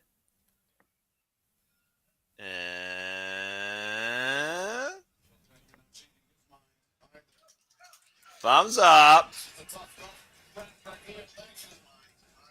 Now the definitive one. Oh, here we go. Will Bobby Lashley say yes? Look at Shelton in the background. Yeah, good point, Sandy. He might kick the shit out of him. I think you're onto something here.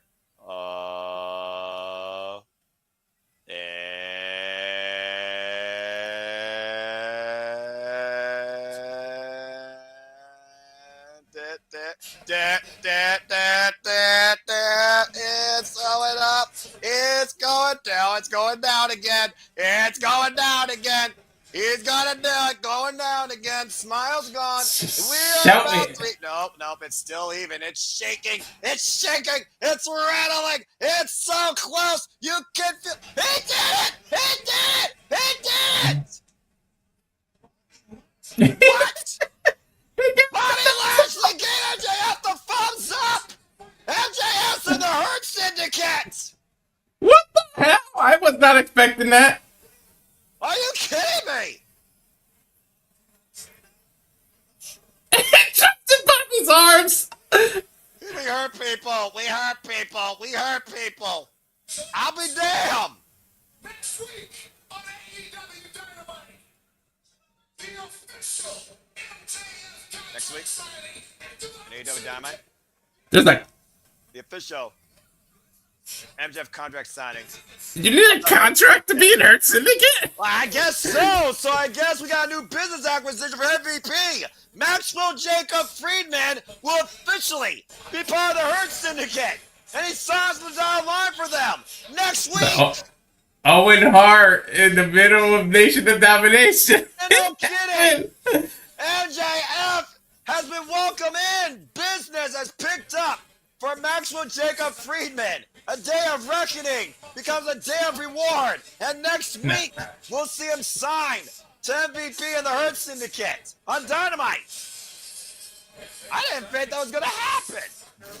I for sure thought he was going to drop him for the whole century. I think it hasn't been exactly 90 days, maybe. Yeah, about to say, that's true. And again, Double or Nothing, the jury is still out. We know the Hurt Syndicate will be in action at Double or Nothing as we see a digital sign that says congratulations. I guess congratulations, MJF. You are now officially welcome into the Hurt Syndicate, and you will sign the dotted line with them next week. Enjoy it for a week, because I think the 90 days is up next week. Yeah, and I'm about to say, is there going to be a clause in that contract that, as part of this year, You know what? you got to get Since hurt? we're on the commercial, I'm going to look it up when he got released.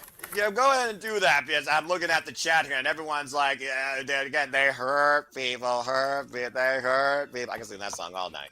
And about to say, and literally to your point, Walter, you and Matthew on the same wavelength apparently. February. It just says February 2025. It's February 7th, 2025. So February 7th, last March, week. April, May. Yeah, that's 90 days. Yeah, that was last week. Would have been the 90 days. Well, I'll be damned. Well, again, folks, for just now tuning in, MJF got the vote of confidence by all 3 men. MJF's in the Hurt Syndicate. Well, they got to give him 2. 7th to the 7th would have been exactly 90. So next week will be 2 weeks after the 90. They probably got to make him pass the physical and everything and then sign him. I'm about to say, he's got to sign a AEW contract, or does he got to sign a Hurt Syndicate contract? What the hell's a Hurt Syndicate contract? That's what I want to know. You need a contract to be in a stable now? Well, I mean, when you talk about MVP being a businessman, business requires, contracts. So, I mean, I would love to see what the contract of the Four Horsemen would have been like, because all the perks of the Rolls Royces and the limousines and the jet. Gosh. That would have been all in their contract. The thing is, though, MJF's got more than enough money. You know why he wants the Hurt Syndicate. He wants to use them to help him get back to his Triple B, the AEW World Championship. Oh my gosh. Charles agrees with both Matthew and you, by the way. And yes, Sandy, I mean, the jury's still out. We're on the road to Double or Nothing. And let's keep in mind, folks, next week is the go home to Double or Nothing 1 week from the night on Dynamite. Double or Nothing is Sunday, May 25th. We have Collision and Dynamite and Collision next week. And you and I both know that Dynamite's going to be the freaking go home because they always pre-record the freaking Collision sometimes or underestimate it. So next week, the go home episode. So a lot's got to be figured out. Where right now we got 2 official matches, a pending AEW World Tag Team Championship match, and that's it. In the words of Yu-Gi-Oh, you walked right into the trap card. You walked right into my trap card. You're talking to a guy that was me, lad. You're talking to a guy that watched the entire original Yu-Gi-Oh all the way to King of Tem. Spoiler alert, folks. All the way to King of Tem facing Yugi in the final duel that sent the Pharaoh home. Loved it. You're damn right. And then they had 6 different reboots after that with dragons and schools and spirits and man, you know who got on my nerves? That freaking dice guy. The dice guy. The dice roll. I forget his name, but man, I hated that guy. I don't even remember. And you're fine, Sandy. We speak typo. You're good here. MJP.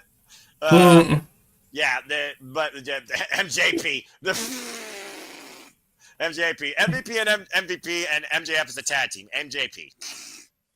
Michael Jordan. Well, I mean, hey, again, we're in Chicago, number 23.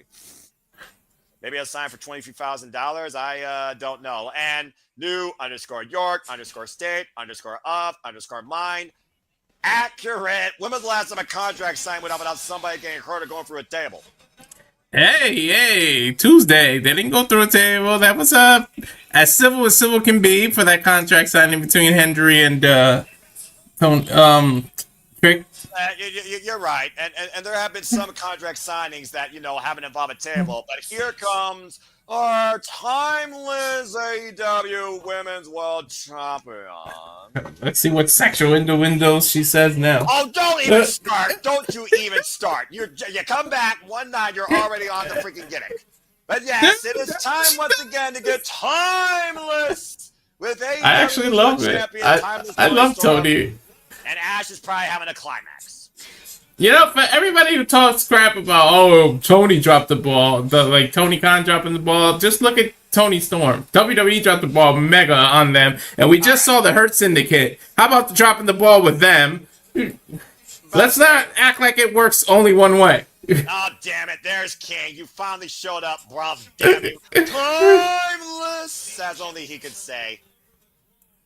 Anyway, the winner of the Eliminator will earn a shot at the AEW Women's World Championship unless the champion wins. Speaking of champions, Walter, you weren't here to explode in excitement in your own freaking out about experience, but here comes the brand new NWA Strong Women's Champion, Stardom's own daughter of high speed, who pinned Mina Shirakawa at Resurgence, Asumi.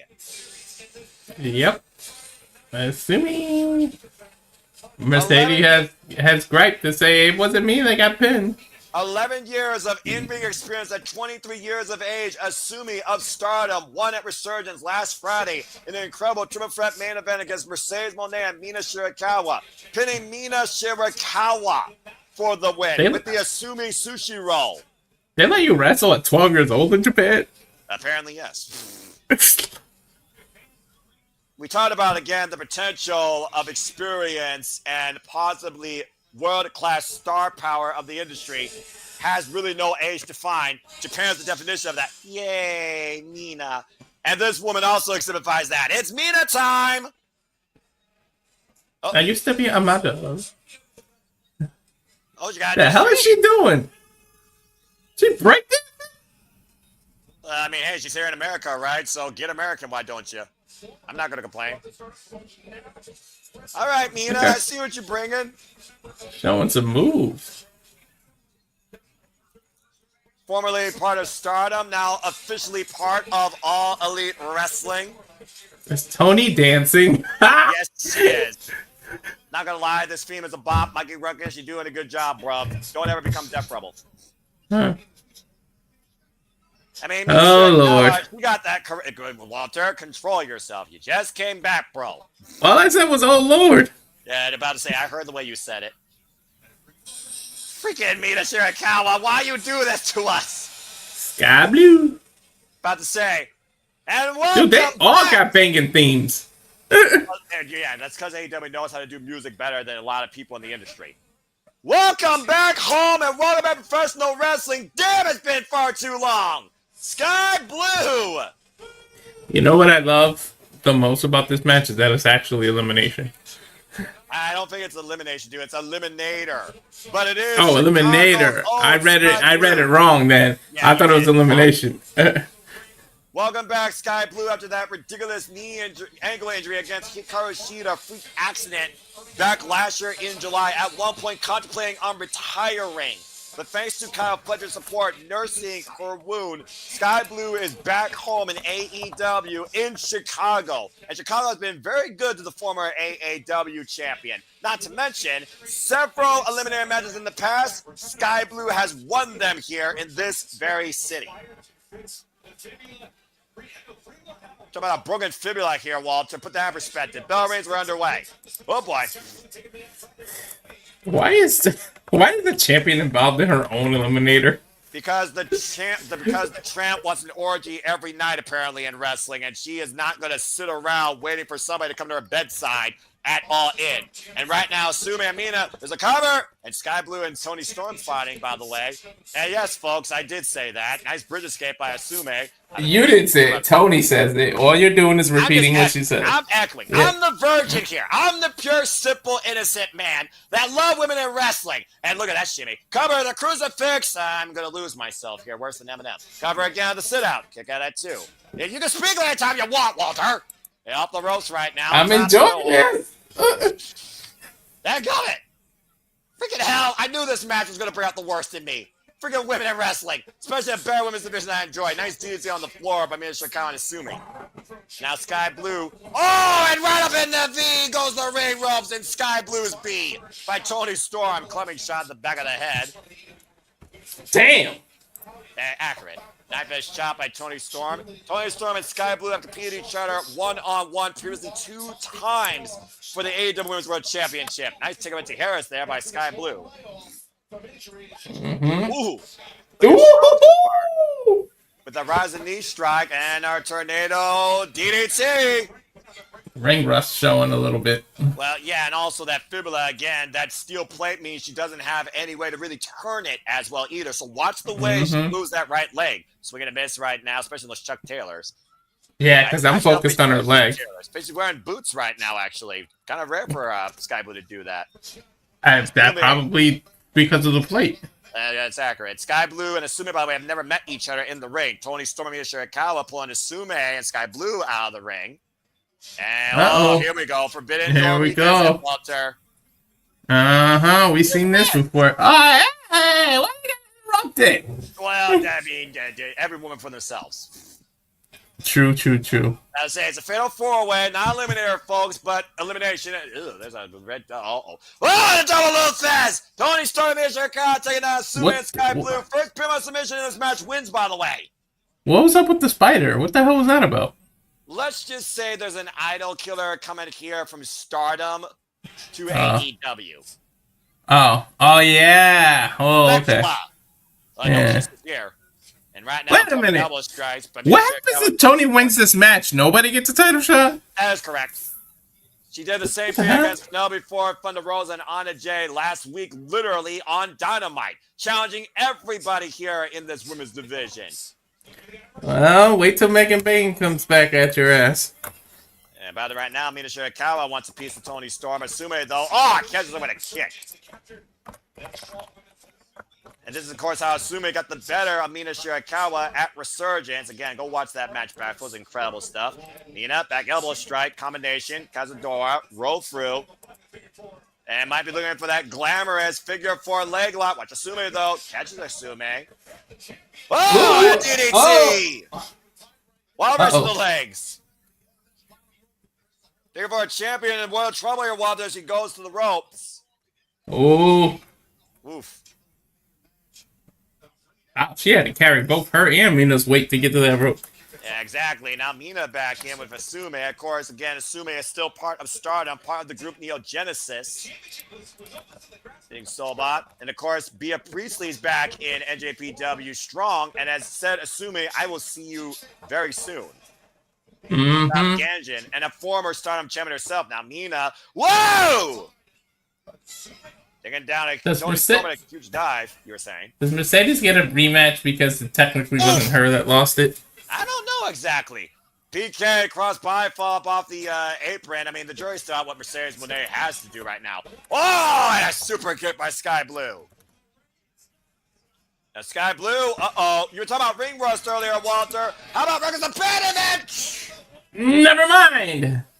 Cross body. Skye Blue can do anything she wants to. Skye Blue in control of this entire field. Who will win this 4-way? Stay tuned. Restaurant Client, picture on Walter's end. Full commercial break on my end. Fuck television. It's an orgy of competitors on the ground. Yeah, I'm surprised they don't have Blue Chew yet here on freaking TNT or TBS because of Toni Storm's rated R ways, it seems. She goes back to the days of freaking noir in the freaking cabaret. If you know, you know, folks. And don't ask me how I know that. Hey, again, the 50s were a different time, my friend. Yeah, there was far less restriction and far less safety. Speaking of safety, Skye Blue put in no concern right now for her own safety, wiping out the entire field right there. The thing is, though, Skye Blue, again, like I said, she only has history with Toni Storm. She's never faced Asume or Mina Shirakawa. So if Skye Blue does not pin the champion, maybe she could pin Asume and challenge for the Strong Championship. Maybe she could pin Mina and, take away from her, inaugural permanent stay here in America. She said she left her family. She left everything. She's starting over. She's all alone. She's nervous but excited. Go watch her interview with Denise Salcedo. That's the sacrifice there. And Mina, yeah, it is Mina. Mina and Toni are in the corner fighting each other. Chop. Yeah, no, Toni Storm loves to hear her tits slap. Yeah, she's gonna say tits up. I'm about to say tits are wide up and open. It's hilarious. What am I gonna? Why do I love this so much? And it seems like it's so wrong. What's wrong with Mina? Oh my god, she's like a female R-Truth, like her goofiness. Yeah, well, at least this female is actually tolerable, and I could actually stomach her, but that's a whole different conversation. Anyway, yeah, about to say, Safet knows, Fekla, of course, Fekla, who was fired from Stardom at the All-Star Grand Queendom show after putting her hands on staff officials and the President Okada once again. He had enough and fired her ass. Skye Blue with a cartwheel elbow combination to the corner on Asume. Gymnastics background coming into play. Like I said, former AEW champion. People like her, Nada and Chris Statlander grit their teeth and grind their way to AEW. It's an orgy of snap suplexes. Everybody's got one. Now Mina just gave one to Toni, and now Asume gives one to Mina. Literally everyone just got hit by a snap suplex. That's what she said. The snap off the suplex. The snap off the suplex. And now Skye Blue's giving one to Asume. Yeah, about to say. I told you, got Skye Blue in the top. I would not mind Skye Blue versus Asume one-on-one here. The two youngest athletes in this match, might I add. And now Mina snap suplexing Toni. Everybody suplexing this. Now Asume to Mina. Oh, good lord. Suplex click.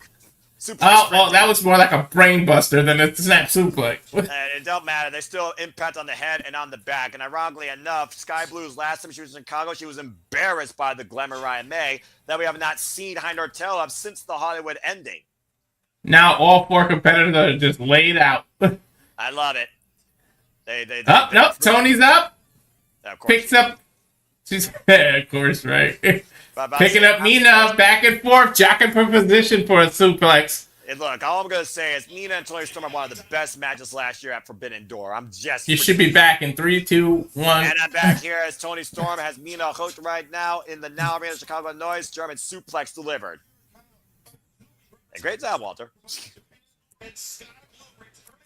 And of course, Mina Shirakawa, like I said, broke away from Tem Nakano's group Cosmic Angels, started Club Venus, ruled alongside Mariah May as Rose Gold, got as a star on Tag Team Champions for 99 days before Mariah May came to AEW first.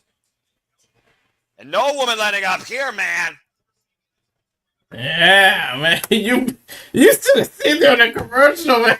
I'm gonna watch it. I got my source. I'm gonna watch it back. Oh, as indeed strike knocks Toni Storm into the last century. Big elbow strike by Skye Blue to Mina Shirakawa. You could the DVR of my Sling TV because it's recording it.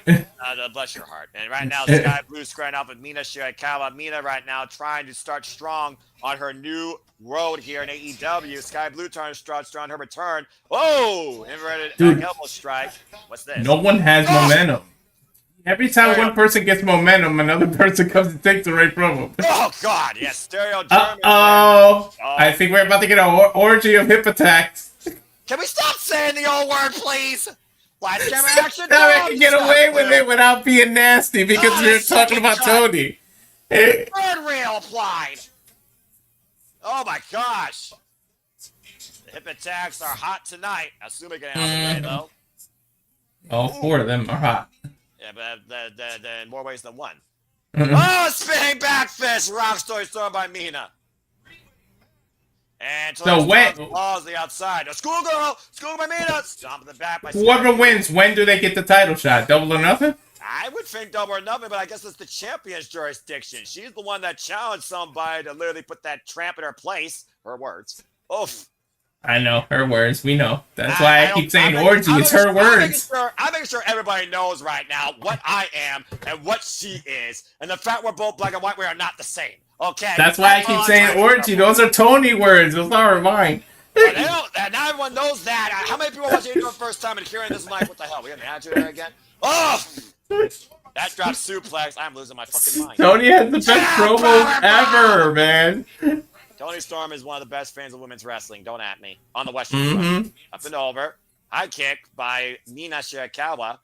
So is Mina, though. I'm loving Mina, man. I'm such a fan of Mina. Former idol, 5 years in wrestling. Skye Blue blocks the shot.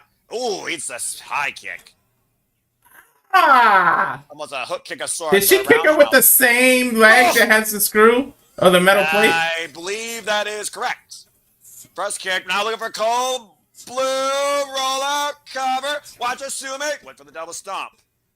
To be honest, Asume and Toni don't have anything to lose because they're already champions. And that's true. Meanwhile, Skye Blue has everything to gain, and so does Mina, though. Big high kick, though, by Asume. Now looking to hook up Skye Blue here.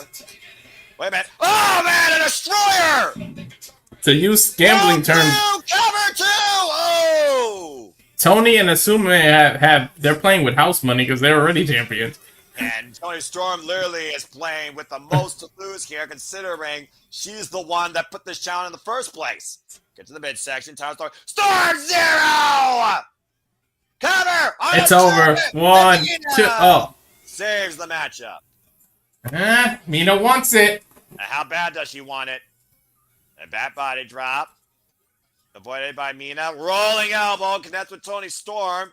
Spinning back fist, duck and miss. Inside cradle! Inside cradle! Inside cradle! 1, 2, and Mina got her! Mina got her! Mina got her! Mina pinned Toni! She doesn't even... just pinned the AEW Women's World Champion! She just got a title shot! Mina doesn't even realize she got the 3. She's asking the ref, was that really a 3? Yes, that was a 3, and Toni Storm saw it in full color! All it takes. How many times do we say that, Noah? All it takes is 3 seconds. And Walter, that's Toni Storm's first loss in Eliminators. Wow! Look! Wow! Almost like it's scripted. They got the Look at it's already in the background, almost like this is predetermined. Well, Toni Storm did say if someone pins me, I will give them a title shot. I'm not waiting till All In. Toni Storm versus Mina Shirakawa. A double or nothing. That's a week from Sunday already. What a freaking win. Dude, I would not be upset if Mina wins that title. You and me both, bro. You and me fucking both.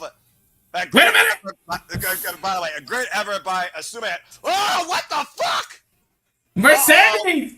Yep, Mercedes Monet. You said her name. She appeared after I said her name, damn it. $1 million. Oh, that doesn't work, huh? No, I'm sorry. Money doesn't work like that. And now Asume trapped in the bank statement. Jamie Hayter! Oh, hate is real! Damn right, the hate's real. Snatch that bitch. Break her neck. Crossface! Yes, yes, break her neck, Jamie. Come on. Damn, Jamie, I like that outfit. Jamie going to work here. She's on the work attire. And now, finally, take her head off. Hater, oh, fuck you. There's security, there's security! Bullshit. We were so close to seeing Jamie Hayter finally hit Hater Ran on Monet, and security stopped it. Either way, 1 week from Sunday, Mercedes Monet knows what hate's gonna feel like, and Hater hits hard.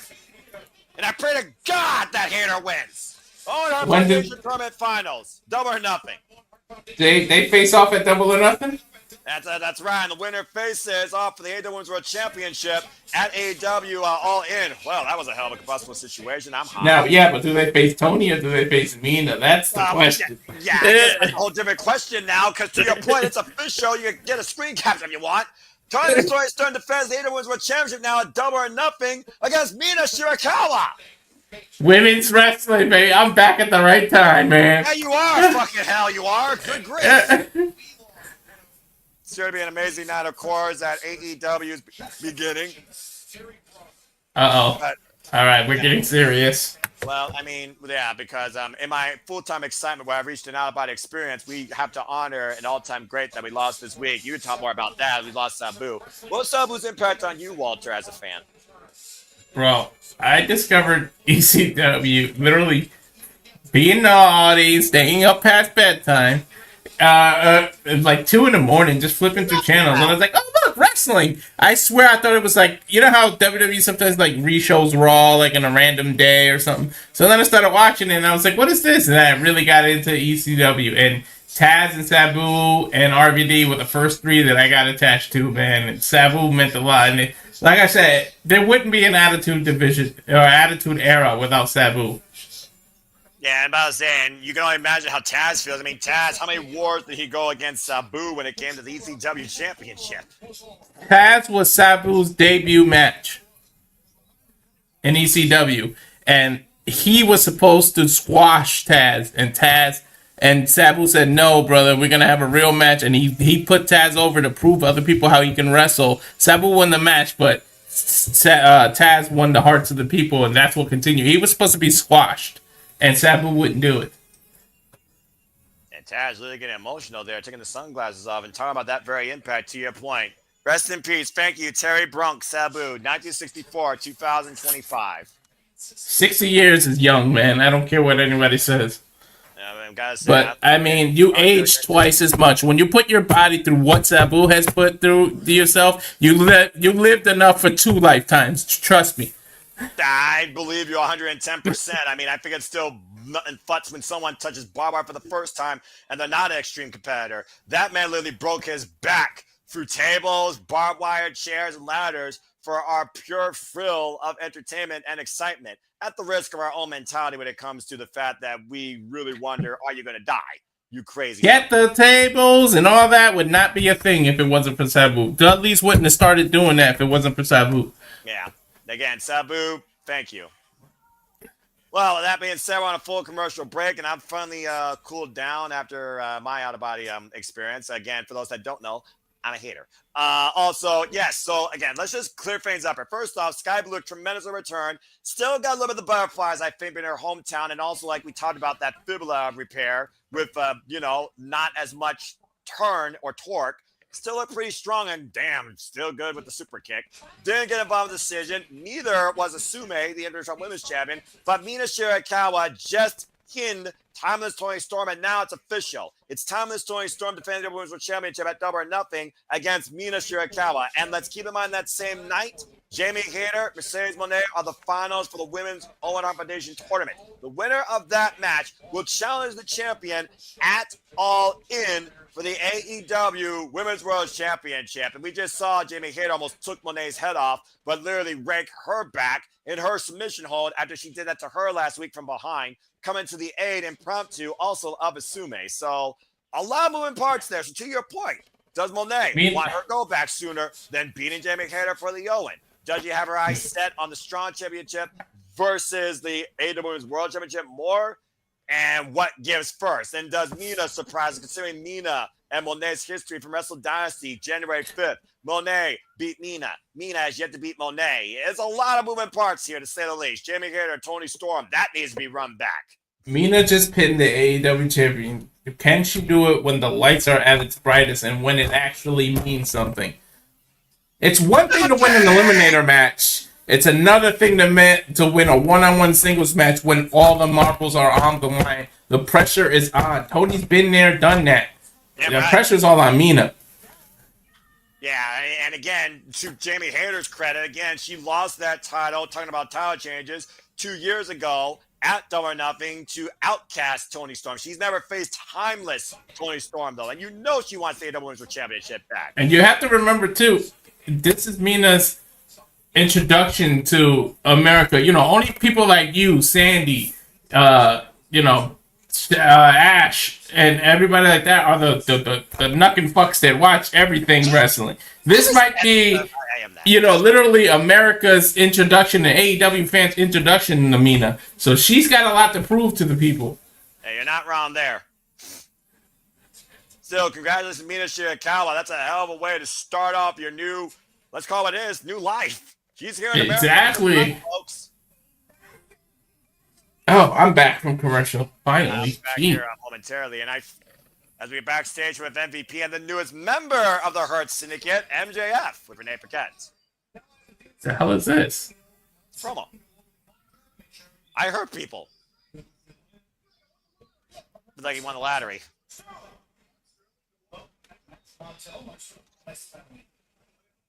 Your lawyer? Wait, Smart Mark Sterling? Oh, good grief. I was going to drive a wedge. What's this lawyer thing?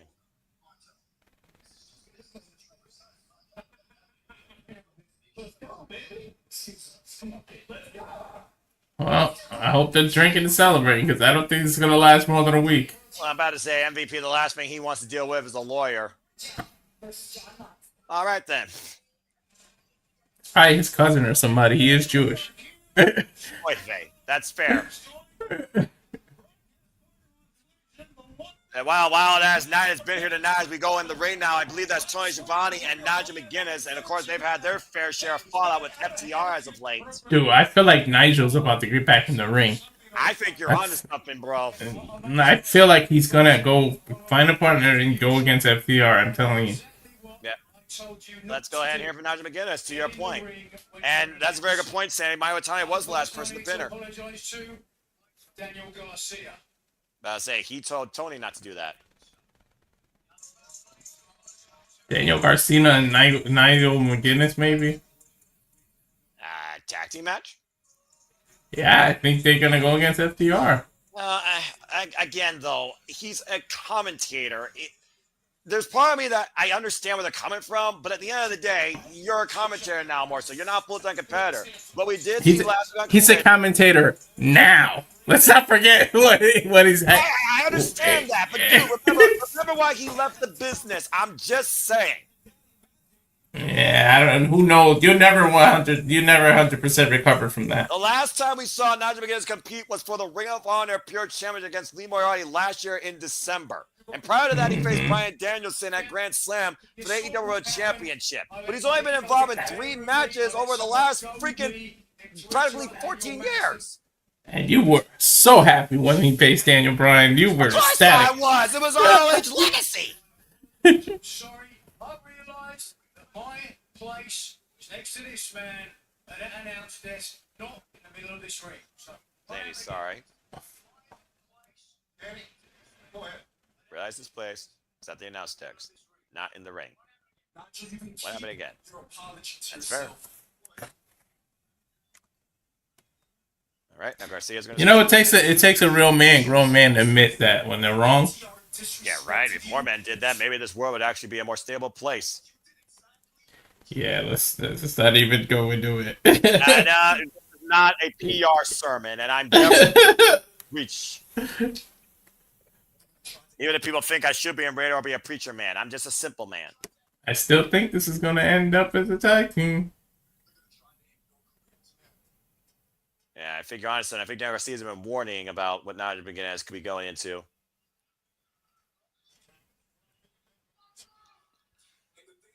The thing is, it's going to be for Collision. I'm assuming, right? Because if he fights at Collision, who's going to be the commentator? You shouldn't do it on Matt Menard. I would say Matt Menard. Oh, yeah. That's true. That's true.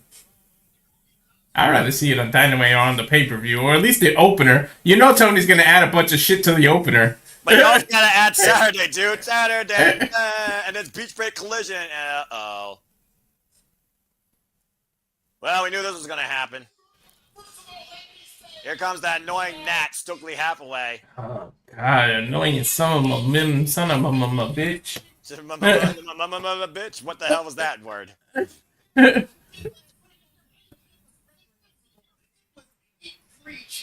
Apparently, he's here to speak on their behalf as their agent. FTR is not in the building. Reprehensible. Outrageous. Did you just say egregious? Okay, Harvard. You know what we need at some point? We need Kevin Harper, Stokely Hathaway. Right? Battle of the shortest men. Is when someone puts their hands on me. Uh-oh. What's your problem? I think he's going to tell him what his problem is.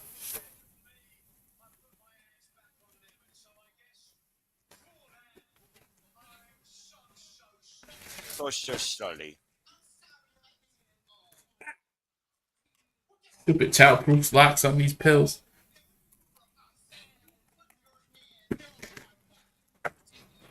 Put your hands on FTR.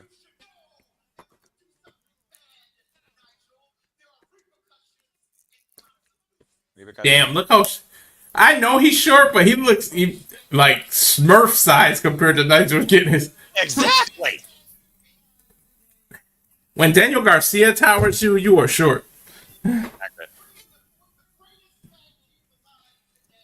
Let's see when they're going to do this match, man. It might be in Collision. You might be onto something. I feel like it's going to happen, though.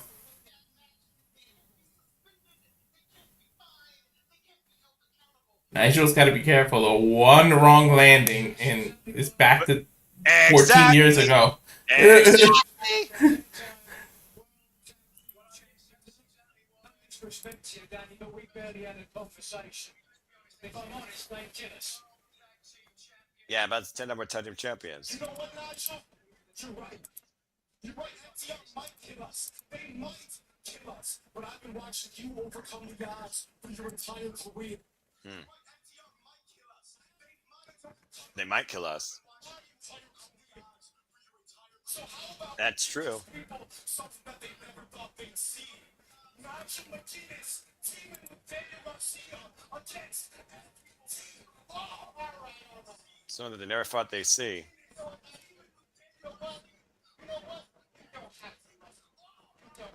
All right, Dan. Maybe you're getting a little bit fired up there.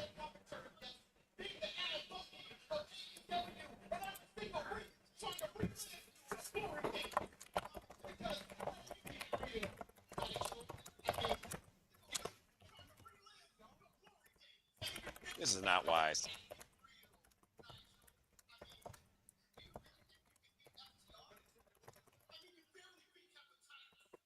Oh, jeez. Okay. Oh my God! Are you sure FTR wasn't there? Of course they're in the building. A cheap shot from behind. Shayna Garcia. And Nigel finds that though. Massive uppercut. Nigel taking on FTR all on his own. Big right hand drop, Nigel, though. Right to the jaw. Damn. That's impressive for somebody known to give a jawbreaker lariat. Uh-oh. They're looking for the stuffed pile driver on Nigel. Wait a minute. That's not Danny Magic. Danny Magic with a crowbar. What the? That's an equalizer right there. If there ever was one. Yeah, again, Danny Magic incensed how they treated Danny Garcia and Nigel McGuinness for that matter. We saw Danny Magic go to Danny Garcia's aid when that FTR one-on-one match with Garcia on Saturday turned into a handicap situation almost. Mm-hmm. Well, anyway, to your point, Walter, I think we very well have a tag match on our hands. If not, a freaking six-man if Stokely dares get involved. Oh my God, who wants to see Stokely get involved? I mean, who doesn't want to see Stokely get his ass kicked? I'm just saying. That's fair. Well, Nigel McGuinness has a lot to figure about as, again, he might be one of the best color commentators going today across wrestling, and he might be putting that on the line more so than any future in wrestling. 100 times better than... Never mind. No, go ahead. I dare you. I was going to say Excalibur, but I don't want to pick the man when he's... Yeah, everyone does it, you know. And speaking of Collision Beach Break, Saturday, 8 p.m. Standard Time on Max and TNT, there'll be a tribute to Steve Mongol McMichael. We're losing too many of the greats, man. Yeah, I mean a lot to wrestling as well. And also made official, it'll be Kyle Fletcher going one-on-one with AR Fox. You can go ahead and capture these guys if you want, because I don't know about you. I'm all for covering this. That man held on. All he wanted was to be inducted to the NFL Hall of Fame. Gets inducted and passes away. He really was just hanging on for that. Yeah. We also have Anna Jay versus Mega Bane and Blake Christian versus Speedball Mike Bailey as AEW Collision is about to bring a lot forward and a lot of people are about to collide. And also made official, it looks like that is indeed going to lead to double notifications. It's Sammy Guevara and Dustin Rhodes versus Crew. Action Andretti and Leo Rush. The winners will challenge the Hurt Syndicate for the AEW Tag Team Championships at Double or Nothing. And after the events that transpired the last few weeks, Walter, Gates of Vanity will go up against Big Bill and Brian Keefe in a Chicago street fight. But that is all Saturday. Tonight's Wednesday night, and Beach Break Dynamite all comes down to this. It's Jon Moxley. It's Samoa Joe. One man leads with the gold. AEW World Championship. Steel Cage match. Oh, this is about to get good. Yeah, Walter, we're about to cage two of the most lethal, violent animals in the game as we come up from this commercial break. Fuck television. All right, so seriously. No. You know what happens when you cage two animals, right? They break out and they also slaughter each other. So I talked previously, of course, during the little pre-show take, but go ahead and give your thoughts towards this World Championship match and what the hell you think happens here. I have no clue because Moxley's been the champion long enough. It's time to bid for a new champion, but are they really going to go back to Samoa Joe, or are they waiting for a certain person to finish counting Mount Everest? I don't know. All I know is it's going to be violent with a capital V. Accurate. I think that's very accurate. Will the Moxley nightmare end or continue? The cage match is supposed to ensure no interference, but with Moxley, he does not care as long as the statement's made. And again, folks, for those that are watching it for the first time, this steel cage actually matters. Not only does it encompass the entire ring, there is no ringside area to walk around. Escape does not mean anything. They can go outside if they want to into the Chicago streets. The match only ends via pinfall or submission inside the ring, inside the steel cage. Yeah, this is supposed to keep people out. Hey, you and I both know how well that went down from Illusion with a pair of bolt cutters. I'm just saying. You know? I don't know, man. About to say, and we still do. Do you really do a title change on a Dynamite though, and not a pay-per-view? That's my thing. Well, Walter, let's just be honest here. This is a special Dynamite, and they treat it like pay-per-views. It's been a pretty damn good show so far. How many title changes, how many moments in history have we seen on special episodes plus pay-per-views? May I remind you, at AEW Dynamite Spring Breakthrough, we got new Trios champions in the main event, and the first Death Note to the Death Riders when the Ops beat them. To be fair, though, with Toni, every other Dynamite ends up being a special. This one's a good one, but Toni does a lot of damn specials. Yeah, some of them hold up and some of them don't. Speaking of specials, stay tuned, folks. We got AEW Blockbuster coming up this summer, AEW Fighter Fest, and AEW Grand Slam from Arena, Mexico, all outside the previous schedules of Double or Nothing, Forbidden Door, and all. I see Wesley say I crave blood. I wonder if now that TNA's chilling out with blood, is AEW going to end up following suit, or are they just going to be the one out? Well, and again, I said before, AEW with the children don't play, the men fucking bleed. So I mean, it's one of those things where hindsight's 20/20. And to also that point, this war of AEW, not just with the Death Riders, but as we know it, the elite so-called thereof. Who the hell gets involved here? Claudio Castagnoli was neutralized. Hook was neutralized. We know there's Hobbs. Shibata was injured. Marina Shafir will die on this mission statement, to Sandy's point that we don't know about, alongside John Moxley. You know Shafir will be looming around that cage like a shark. But also, she scribbled a Nightingale last week and said, Willow said she's going to be the Death Riders' biggest problem. I see Willow. I see Shafir. I see freaking Powerhouse Hobbs. I see the Young Bucks getting involved here because they're trying to get favoritism. I see anyone that wants to represent AEW needs to be in Samoa Joe's side because they're literally fuck hunting. Yeah, exactly. Well, this is it, Walter. You came here. What a hell of a night. It is main event time on AEW Dynamite Beach Break as the steel cage lowers down. Justin Roberts, take it away. Oh, boy. Oh, and they are giving them a hell of a lot of time, too. And stay tuned, folks. This will have a overrun. And we will shit. Yeah, they're giving them at least 13 minutes. Yeah. Oh, boy. Look at that. No room for error on that cage. Exactly. I hope that cage was reinforced because these some big bodies about to go back and forth hitting off of it. Yeah, they might as well be in lethal lockdown when you talk about this former TNA World Champion, because here comes somebody ready to kill somebody from Cincinnati. Here comes Samoa Joe. Joe is used to cages. Accurate. Joe and Moxley might literally be two parallels of this business with zero fear and zero fucks and zero regrets. Usually when Moxley's in a cage or he has an opponent, he's the dangerous one. You can't out-danger freaking Samoa Joe. It's like they're on equal playing field. Usually Moxley has a bit of an edge over somebody in terms of being dangerous, being ruthless. It's Samoa Joe. You're not going to intimidate Samoa Joe, okay? You're not going to look a shark in the face and make him scared. Hey, John Moxley's point, what can you do to me that hasn't been done to me? I don't fear you. I respect you. We've been in a firefight since day one, Joe. We both took one of our own men, and we both know what this means, and we both know what we want to see for AEW. What's funny is Joe fits what Moxley's looking for. It's not only this isn't your company anymore, it's like he would fit into the Death Riders.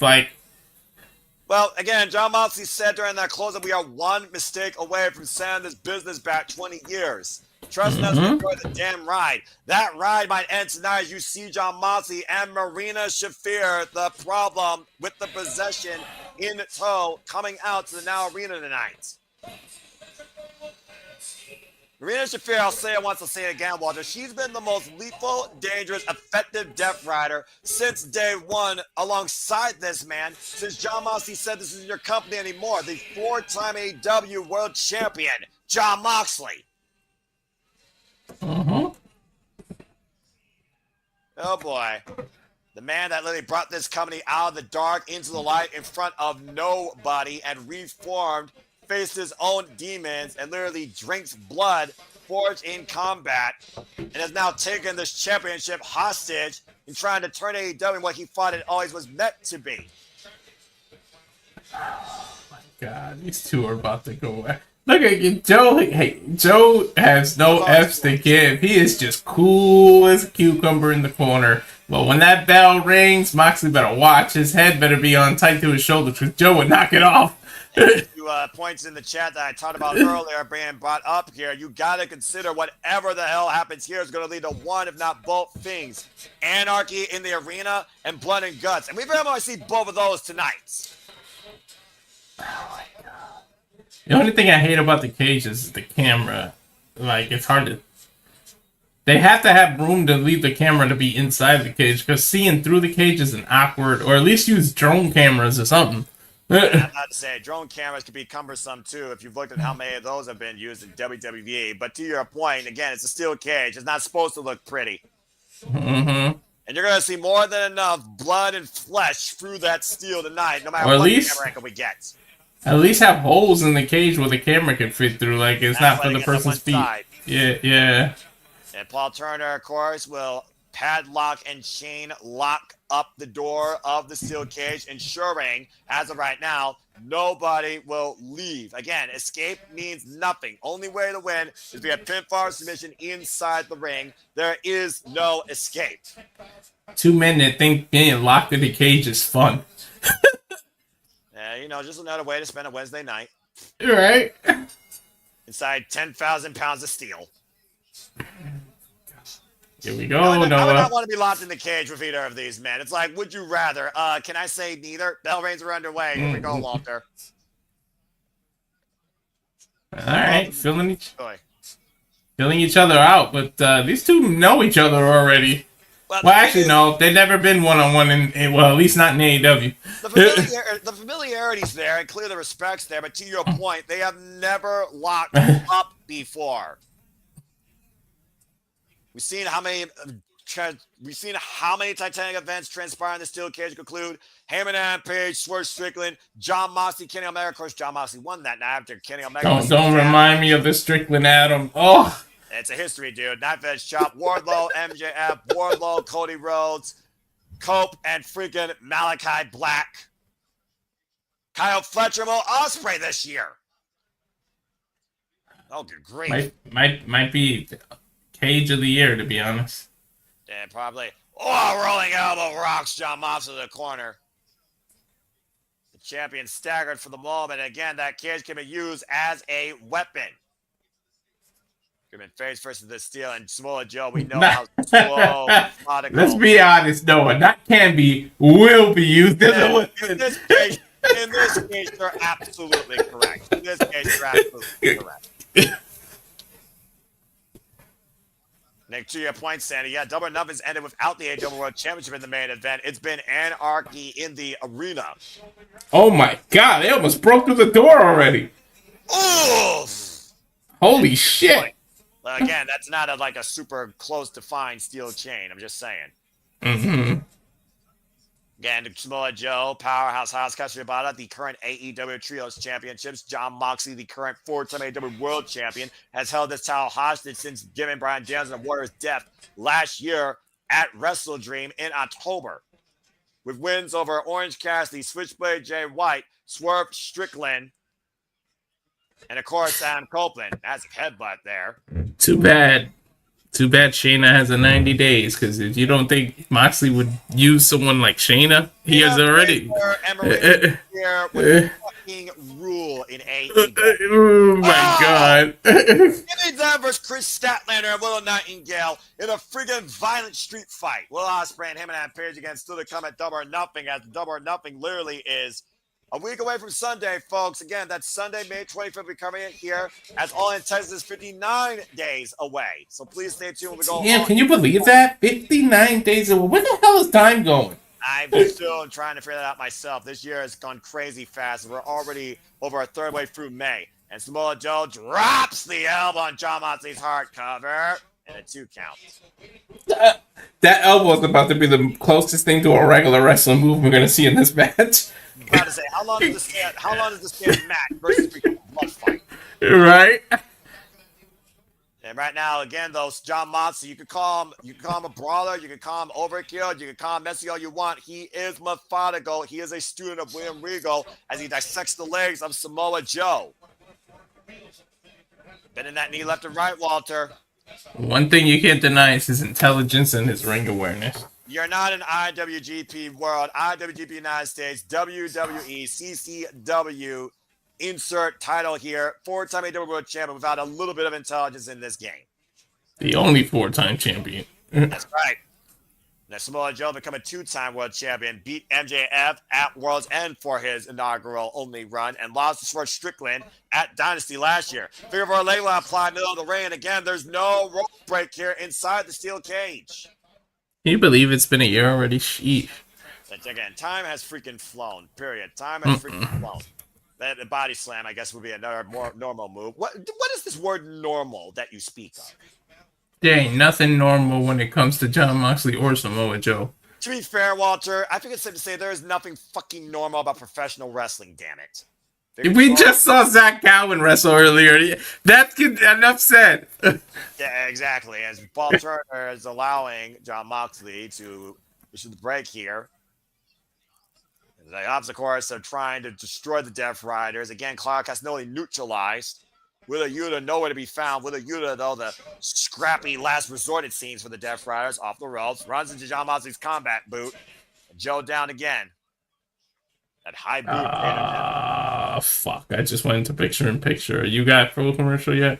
No, I got full commercial right now. Jon Moxley controls Samoa Joe in the steel cage with the Death Rider retains. Stay tuned. Funk Television. Covered by Moxley. Samoa Joe kicked out, shoulder out. We know it's not going to end here. We know it's not going to end here. We're going to be here for 15-30 minutes. I don't think this is not going to be a clean, simple steel cage match. I guarantee you. Of course not, but I can let you know what's going to now. Oh my God. Moxley's literally rigging Joe's head against the steel cage and just rubbing it back and forth. We knew it was a matter of time before that cage was using the weapon. Oh my God, he's cheese gratering his head. You and I both know how dangerous Samoa Joe is when he bleeds, right? I'm just saying. He's not bleeding yet. He damn sure just went limp and dropped, though. And to Sandy's point, the AEW Championship has not main evented Double or Nothing since 2022 when CM Punk beat Heb Man and Page for it.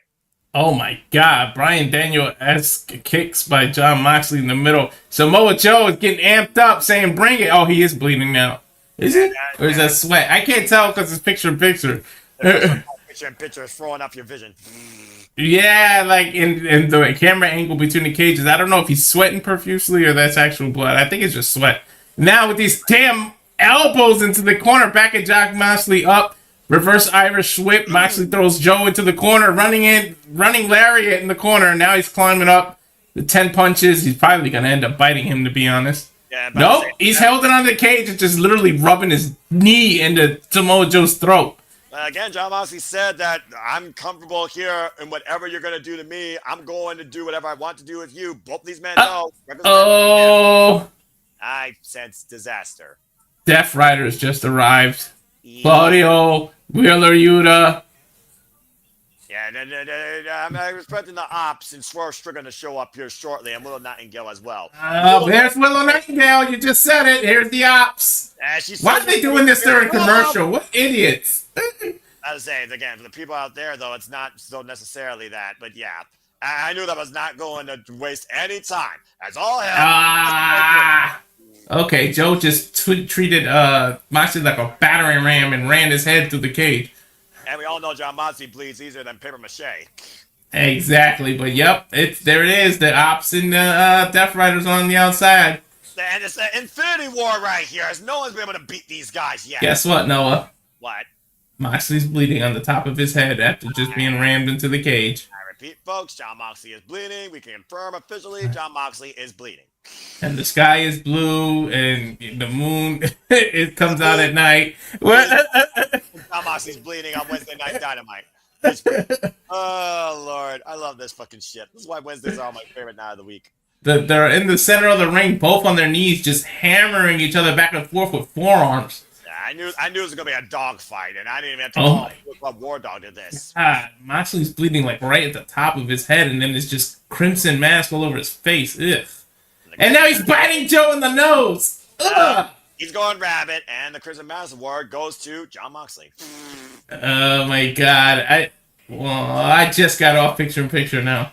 Yeah, I'm about to say, I'll probably get back here momentarily, as I'm sure that'll be our last commercial break. And here we are back on AEW Dynamite Beach Break. World Championship on the line. Samoa Joe, John Moxley, Steel Cage, Claudio Castagnoli with bad wrist pounding for that white shirt. Rhea Shafir with a Yuta at ringside. And just so you know, Joe is not bleeding. That is Moxley's blood on him. I hear that. And John Moxley, of course, goes to a different gear as we got Powerhouse Hobbs and Willow Nightingale on the other side of the Steel Cage. That'd be a hell of a mixed tag team right there, honestly. Willow Nightingale and Powerhouse Hobbs, I'm just saying. Pac is injured, right? Yes, he is. And right now, look at John Moxley fighter and Samoa Joe not giving an inch right now. Lethal combat inside the Steel Cage for the championship. He is Samoan. He just headbutted Moxley. Well, I don't know who wins that affair. 3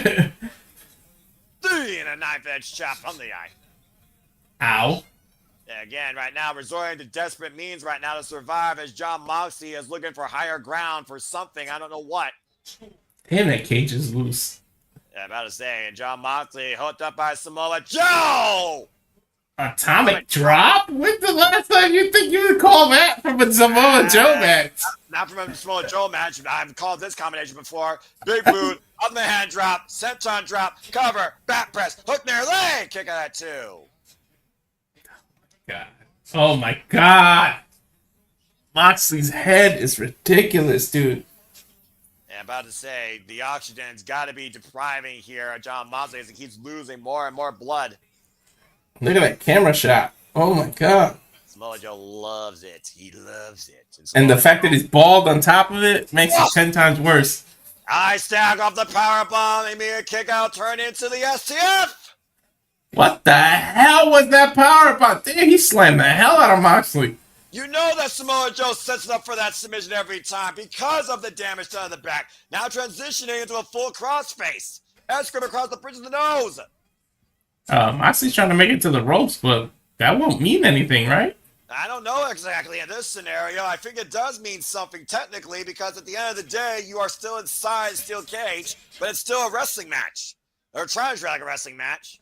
Well, we'll find out. He just got to the ropes. There you go. And again, they do things different here in AEW. And right now, John Moxley braced up against the steel cage, to your point. No. Better stay away from that corner before he gets you with that muscle buster. Yeah, he's trying to hook him up. I don't know if he's got him in position yet, though. And again, folks, stay tuned at the Dynamite for Aaron Riff. Say, yeah, no DQ for his AEW Dynamite review. And right now, why can't Joe get him? I think he's biting him. That's why. I think he's rigging the eyes right now. Whether or not he's biting him. Oh, I think you're right. I think now he's biting and raping. Yeah. Gouging. That's why, Joe. I'm like, why can't Joe get him?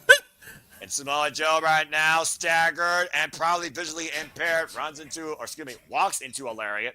John Moxley up the ropes, and Samoa Joe eats a lariat again. Joe does not go down, though. John Moxley is throwing everything he can, Samoa Joe, and Joe won't go down. Joe's a freaking tank, dude. He's always been that. Oh, an Ace Crusher! Call it a cutter. How fitting I talk about Ace Steel in Chicago. And John Moxley, cover. Whoa. What? Wait a minute. Did you notice that? Why would Moxley lift Joe's arm up? That wasn't really a cover. I think he knew that was not going to beat Samoa Joe, so he wanted to have a setup for the Jujigatami, the cross arm breaker. And you see Joe firmly locking the wrist grip. Yeah, he's got it locked in. Joe's got to reverse this, man. Yeah, right now, Joe on the mat. And again, John Moxley with that rear naked bulldog choke at the side. Can John Moxley sink that in deep enough? It's kind of hard when Joe barely has a neck, man. That muscle, he's so built that you can't bulldog check someone without a neck. That's fair, but he did do it to Tomohiro Ishii. I'm just saying. Ishii's another one with no neck. And right now, that S grip is in deep on the side of Samoa Joe's head. Jump down twice, but Samoa Joe refusing to die here tonight. John Moxley can't believe it. The hips are up. Samoa Joe staggers up to his feet. Again, the blood allows him to slip out. Hoisting up John Moxley with the Samoan drop. Gets to the midsection. John Moxley. Death Rider! Paradigm shift or whatever they call that move. No! Is it paradigm shift or death rider? What do they call that move? That is a paradigm shift. Originally, I think it's called Death Rider now, and it did not put Samoa Joe away. The double underhook DDT. My God, he is bleeding profusely. And you wonder that was Jon Moxley's last shot in the barrel. I don't think so. He's sick and he's sick. So I mean, you can say that about both of these men. Just one's far more cerebral, but again, how sick do you have to be to leave with the AEW World Championship tonight? he's addicted. So We're for the Death Rider again. Coquina clutch! Coquina clutch! in the middle of the mat. Excellent counter here. Claudio, though, trying to climb the cage to get inside. And Will Nightingale grabbing Shafir, taking Claudio and Shafir down. Oh man, Claudio landed on Willow. And right now, Yuta, run boy. Powerhouse got Yuta hooked up. Oh man! Look out below. Nagi through the ring announcer's table. Well, I don't think Wheeler Yuta would be any more trouble for this match. Yeah, Samoa Joe knows that. Good grab. Good night, Yuta. Wait, who's that? Who is that? Who is that? Who the hell is that? Dude! Who we is get a that? What the hell for the brick? Are you fucking kidding me? The back press, hook their leg, Jon Moxley retains. Who the fuck was that? I know that's not. Oh my god! That's Game Kid! What the? Game Kid of New Japan Pro Wrestling! The War Dog just fucking helped Jon Moxley retain the championship! He passed Moxley the briefcase! The Powerhouse Hostile... I don't know. Oh my God, no! What the? What? Oh, a low blow! What does Gabe Kidd have to do with? I mean, we know AEW has a relationship with New Japan. Fuck AEW! He said fuck every company! Gabe Kidd's with the Death Riders?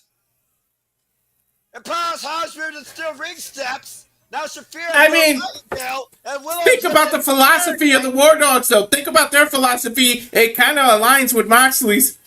And you know, from dirt, your savage rises up. Jon Moxley with the assist from Gabe Kidd. I mean, you got to figure that was the Young Bucks doing. What did the Bucks have to do with it? The Bucks just beat the War Dogs and Resurgent. Now the Young Bucks are back. What the fuck? Because they want to give Moxley what he wants. They're trying to kiss his ass. To your point, they are trying to get in the good grade. What the hell is that in Matthew's hand? Looks like an old ass cell phone. Or a walkie-talkie or something. I don't know what that is. Walkie-talkie from the Dangerous Alliance as the Young Bucks come into the ring. We did see the Young Bucks in the Death Riders locker room last week. And right now, Nick with the handout. That's Kenny Omega's music. That's exactly who that is. I guess we're not the only unexpected arrivals here tonight. Sweet miss, what the hell is this Dynamite? Trigger with a Yuta. And Claudio and Kenny Omega in front of the outside. What the hell? And Okada! Oh, cross punch! Okada with a sadistic smile. You cheeky bastard! Okada a shot below the belt.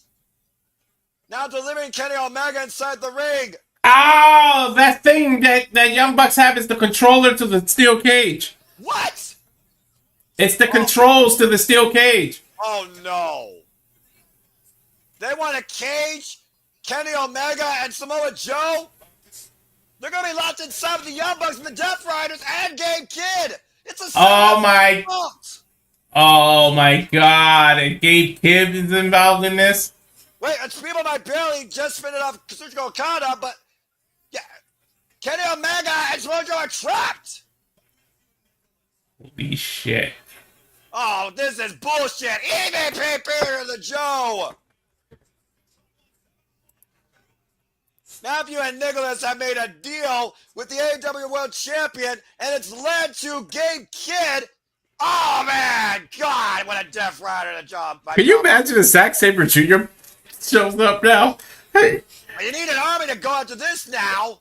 The jury still have the War Dogs are with them, but they got the worst one of them. War Ready, Gabe Kidd. Yeah.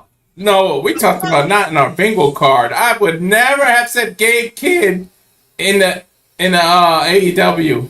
Let alone Gabe Kidd working with the Young Bucks. Somebody's got to help them. Who can it? Well, how about a guy that goes buck hunting? Uh-oh. Swerve Strickland's in the house. Well, he's got to climb into a cage that's full of sharks. You think he gives a damn? No. Wait, but it's 1 on what? 6? I can't even count right now. I think it's 1 on 6 as he's trying to get inside the steel cage. And Swerve, what the hell? Swerve Strickland on top of the steel cage. What the hell is on his mind? Stop! Works everybody out! What the fuck? What is trying to hoist the cage up, I think. About time AEW does some good shit. I came back on the Dynamite. Yeah, you came back one hell of a Dynamite as the Death Riders, the Young Bucks, are scurrying away like cowards. Swerve Strickland said that he would stop at nothing. He would go buck hunting after they cost him the championship. Regardless tonight, folks, Jon Moxley is still the AEW World Champion. I knew Samoa Joe wasn't winning that. Oh, wait a minute.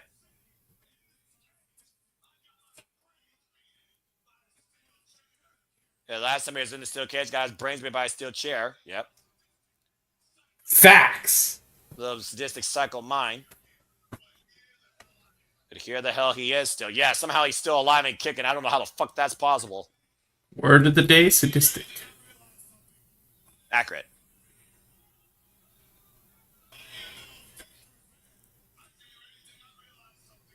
You realize something? I am the fear. What? Most dangerous man here in AEW. Accurate.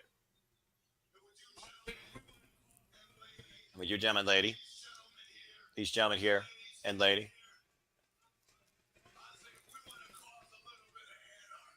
A little bit of anarchy!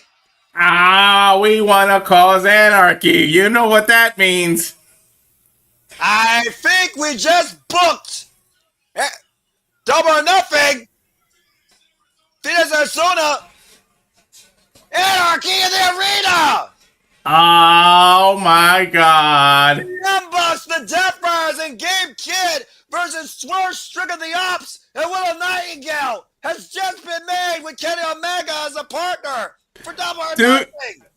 Swerve has got to work with the man who beat him for the AEW champion. Yeah, okay, what the fuck just happened? Well, this has been a big thing because we have all hell broke loose and bashed out here tonight in the main event. Thanks for tuning in our coverage for Walter Cruz. Welcome back, bro. I'm Noah Foster. Go take Yanodo Q and watch Aaron's review. We'll see you later. Have a good night. This has been AEW Dynamite Beach Break. I don't know what else to say. Have a good night, folks. Damn it. Gabe Kidd is in AEW. What the? And he's with the Death Riders and the Young Bucks. What the fuck is 2025? I don't fucking know. I've lost all control of my mindset. This is absolutely nothing futz. Cut the feed, man. Cut the feed. This is crazy. We'll see you all later on this week. Tune in for the other watch along for the other company. But as far as I'm concerned, make a positive bet to life. Have a good night. This has been AEW Beach Break. Have a good night, folks. AEW, you were fucking insane and sadistic, and I love it. But what the fuck? You could have gave me 30 guesses. I would have never said Gabe Kidd. Accurate.